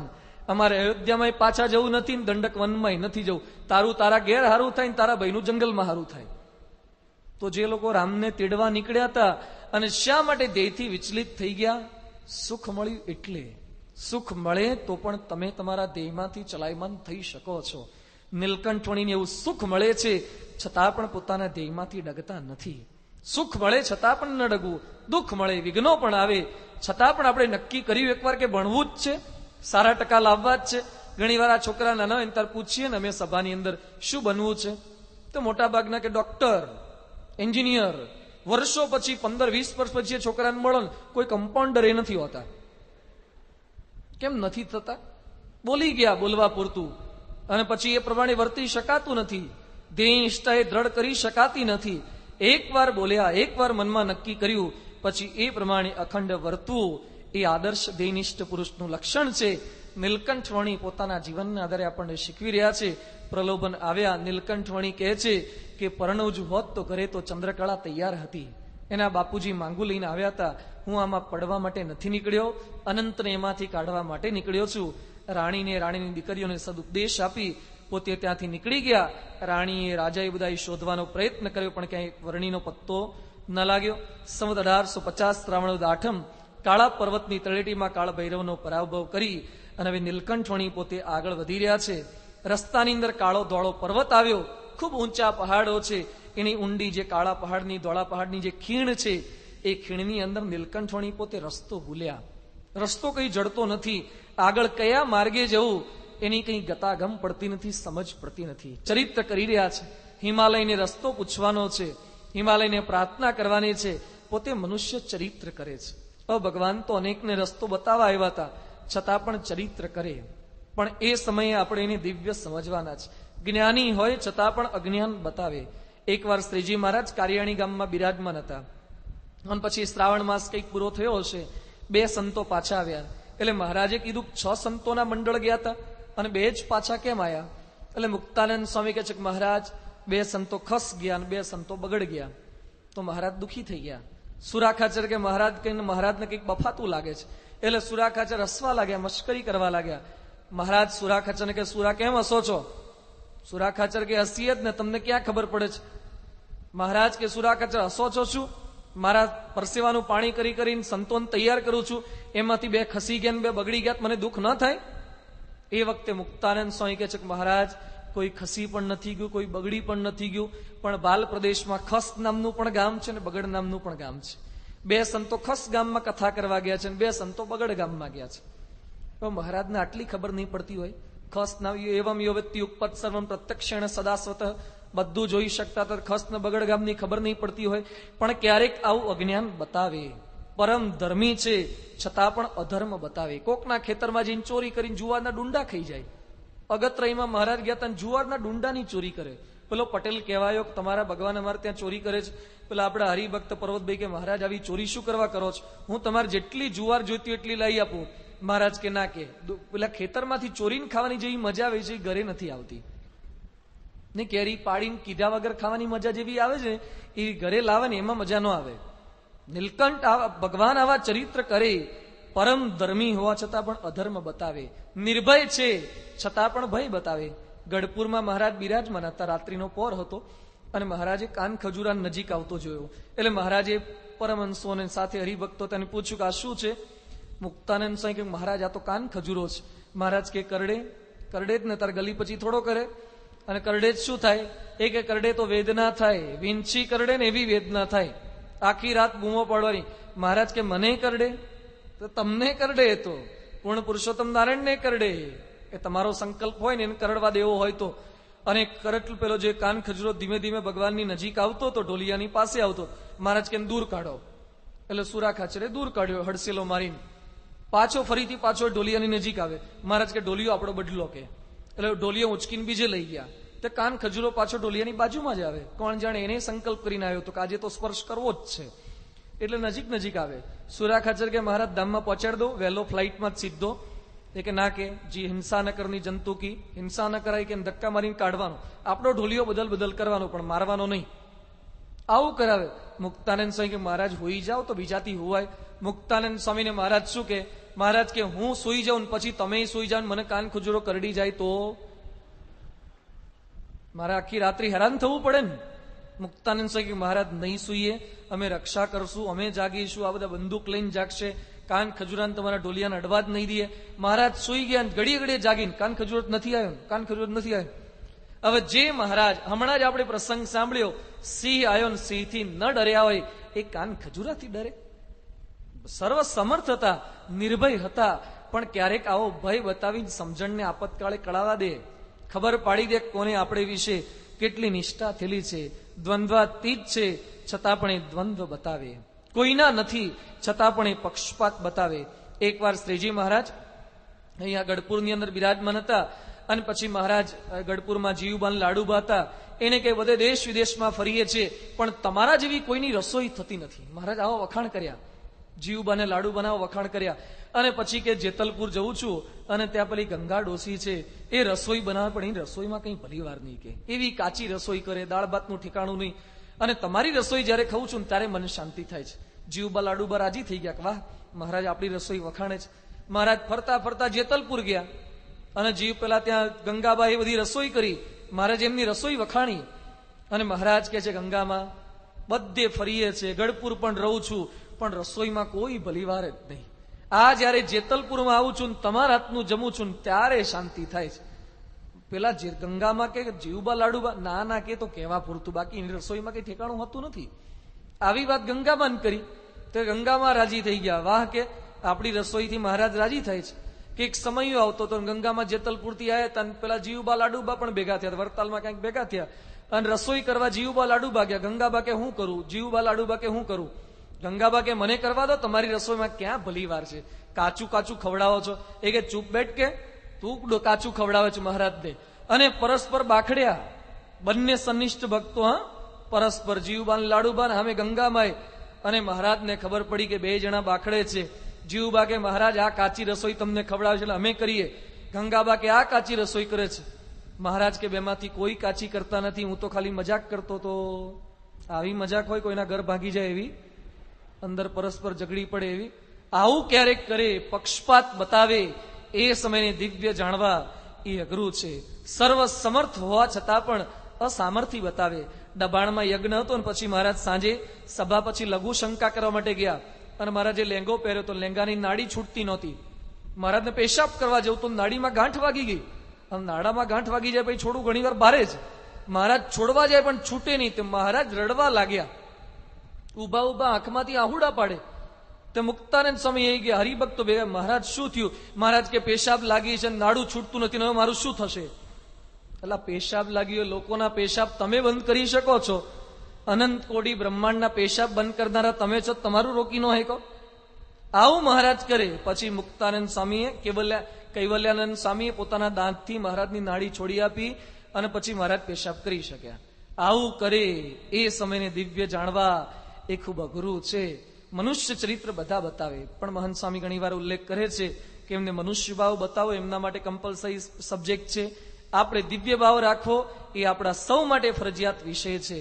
આ લોકમાં કોઈ ફિલ્મ બનતી હોય તો રોલ કેવા કરે છે? શોલે ફિલ્મ જોઈ હતી ને બધાએ, બરાબર? હા તો પાડો, ભલે ને જોઈ હોય તો બધા જોઈએ છે. તો શોલે ફિલ્મમાં અમજદ ખાન હતા, વિલન તરીકે રોલ કર્યો તો ગબ્બરસિંહનો, અને એ તો મરી ગયા જોકે અત્યારે. એમણે રોલ કર્યો તો મુસલમાને રોલ કરવાનો તો ગુંડાનો. એ ગુંડાનો રોલ કરવા માટે પર્વતની પેલી પહાડીઓની અંદર બધે રોલ કરવાનો, એક્ટિંગ કરવાની હોય. એ કરવા માટે 3 મહિના સુધી એમણે સ્નાન નહોતું કર્યું. 3 મહિના સુધી નાહ્યા નહોતા, તડકે ઉભા રહેતા હતા. એક કાળા માણસનો એવો ગબ્બરસિંહનો રોલ કરવા માટે. આ લોકનો એક વિલનનો રોલ કરવો હોય તો એ માણસો કેટલા જાતના નુસ્ખાન બધા પ્રયત્ન કરે છે. તો આપણે હીરોનો રોલ કરવાનો તો આ બધા નુસ્ખા ના કરે? બધા પ્રયત્ન કરે. નર છે, નારાયણ છે, પણ નરનું પાત્ર એવું ભજવે છે. જેમ અમદાવાદમાં પેલા જયશંકર સુંદરી હતા પુરુષ પણ સ્ત્રીનો રોલ ભજવતા હતા. નહીં, બહુરૂપી આવે ને એમ સ્ત્રીનું પાત્ર ભજવતા હતા. અને અમદાવાદમાં કોઈ હોલની અંદર કાર્યક્રમ કરતા હશે ને પેલા આરબો આવ્યા હતા, નહીં, માથે કુકરની રીંગો પહેરે એવા બધા, તે પેલા ઓઢીને અને પછી આ રોલ જોઈને ખુશ થઈ ગયા. હજુ તો શો પૂરો થાય પેલા લાઈટો બધી બંધ કરી અને કિડનેપ કરી ગયા, અપહરણ કર્યું મોઢું દબાઈને, અને પછી દૂર લઈ ગયા અને પછી ખેંચમકેજી કરવા ગયા. અને એમાં પેલી માથેથી વીગ નીકળી ગઈ, ચોટલો નીકળી ગયો. અને જોયું તો આ તો પુરુષ હતા. એ કે પહેલા કેવું જોઈએ ને, એ કે કેવું તું પણ ટાઈમ આપો તો ને, કે કહેવાનો ટાઈમ તો આપવો જોઈએ ને, હું પુરુષ છું વાત કરવા જેવું. તો જયશંકર પુરુષ હતા પણ એટલો સુંદરીનો સરસ રોલ કરતા હતા. અમદાવાદમાં જયશંકર સુંદરી હોલ છે, નર હતા પણ નારીનું પાત્ર ભજવતા હતા, લોકો ભૂલા પડી જતા હતા. એમાં નારાયણ છે પણ નરનું પાત્ર ભજવે છે, એટલે હું ને તો એ બધા ભૂલા પડી જઈએ છીએ. ભૂલા પડી જવાય પણ છતાં પણ એ દિવ્ય સમજવા. એ અસત્ય બોલશે છતાં પણ એ સાચું જ બોલે છે. મહાભારતની અંદર ઉલ્લેખ આવે છે કે પેલા પરીક્ષિત ગર્ભમાં હતા, અશ્વત્થામાએ તીર છોડ્યું અને મૃતપ્રાય અવસ્થાની અંદર આવી ગયા. ઉત્તરા પ્રાર્થના કરે, પ્રભુ મારો એકનો એક સંતાન પાંડવ કુળનો એકમાત્ર સંતાન છે, એને બચાવી લો. કૃષ્ણ ભગવાન પોતે ત્યાં પહોંચ્યા અને ભગવાન પોતે પ્રતિજ્ઞા કરતા કે છે, નોક્ત પૂર્વમ મયા મિથ્યા. કૃષ્ણ ભગવાનના શબ્દો ધ્યાનથી સાંભળજો. ભગવાન શું કે છે? નોક્ત પૂર્વમ મયા મિથ્યા સ્વૈરેષ્વપી કદાચન ન ચ યુદ્ધાત પરાવૃત્ત તદા સંજીવતાયમ. જો હું ભૂલમાં પણ ખોટું ન બોલ્યો હોઉં, શું શરત કરે છે? હું ભૂલમાં પણ ખોટું ન બોલ્યો હોઉં, મશ્કરીમાં પણ ખોટું ન બોલ્યો હોઉં, યુદ્ધમાંથી ક્યારેય ભાગ્યો ન હોઉં, તો આ બાળક જીવતો થઈ જાય. હવે આવું કૃષ્ણ બોલે ને તો પેલો જીવતો હોય ને તોય મરી જાય. એટલું ખોટું એ બોલ્યા હતા. ભૂલમાં ખોટું નહીં, જાણી જોઈને કેટલું ખોટું બોલ્યા છો એટલું નહીં, બોલાવડાયું છે કેટલાકની પાસે. કેટલી વાર યુદ્ધમાંથી ભાગી ગયા છો, છતાં પણ પેલો જીવ્યો. એ જ બતાવે છે કે કૃષ્ણ ખોટું નથી બોલ્યા. જયારે રસ્તો કરી આપ્યો, પેલાને દુર્વાસાનો થાળ લઈને આવતા હતા અને રસ્તો થઈ ગયો સમુદ્રની અંદર, અને ગોપીઓને કીધું તો શું કહેવાનું? કૃષ્ણ જો બાળ બ્રહ્મચારી હોય તો રસ્તો કરી આપે. રસ્તો થઈ ગયો. જો દેખાતું તું ગોપીઓ સાથે રાસ લીલા કરે, કામ ભાવની અંદર જોડાયેલા એવું દેખાય, પણ ન તો એમમાં કોઈ કામ ભાવ હતો જ નહીં, નિષ્કામી હતા. એમ ભગવાનને સંત મનુષ્ય ચરિત્ર કરે, છતાં પણ એ દિવ્ય છે. અહીંયા હિમાલયને રસ્તો પૂછી રહ્યા છે. હિમાલય પોતે રસ્તો બતાવવા માટે આવ્યા અને પછી પ્રભુને કહે છે કે પ્રભુ, અનંત કોટી બ્રહ્માંડના જીવોને રસ્તો બતાવનાર આપ છો, આપને હું શું રસ્તો બતાવું? છતાં પણ પ્રભુએ પ્રાર્થના કરીને રસ્તો બતાવે છે કે પુલ્હાશ્રમના માર્ગે આ રીતે જશો તો માર્ગ સરળ પડશે. હવે પ્રભુ પુલ્હાશ્રમ જવાનો પોતે સંકલ્પ કરે છે. પુલ્હાશ્રમના કપરા ચડાણ ત્યાં પહોંચ્યા પછી દિવ્ય તપશ્ચર્યા કરે છે. એ દિવ્ય તપશ્ચર્યા કોના માટે કરી? એમણે કેવળ આપણા માટે આકરી સાધના કરી છે અને વન વિચરણ કરી આખા ભારતની પદયાત્રા કેવા દિવ્ય સંજોગોમાં કરી અને ગુજરાતની અંદર સ્થિર થાય છે. ક્યાં સ્થિર થયા, શા માટે સ્થિર થયા અને પોતાના વિચરણથી અનેકને કેવા સ્થિર કરી શક્યા, એની વાતો આપણે આવતીકાલે જોઈશું. શ્રી સ્વામિનારાયણ ભગવાનની જય. સ્વામી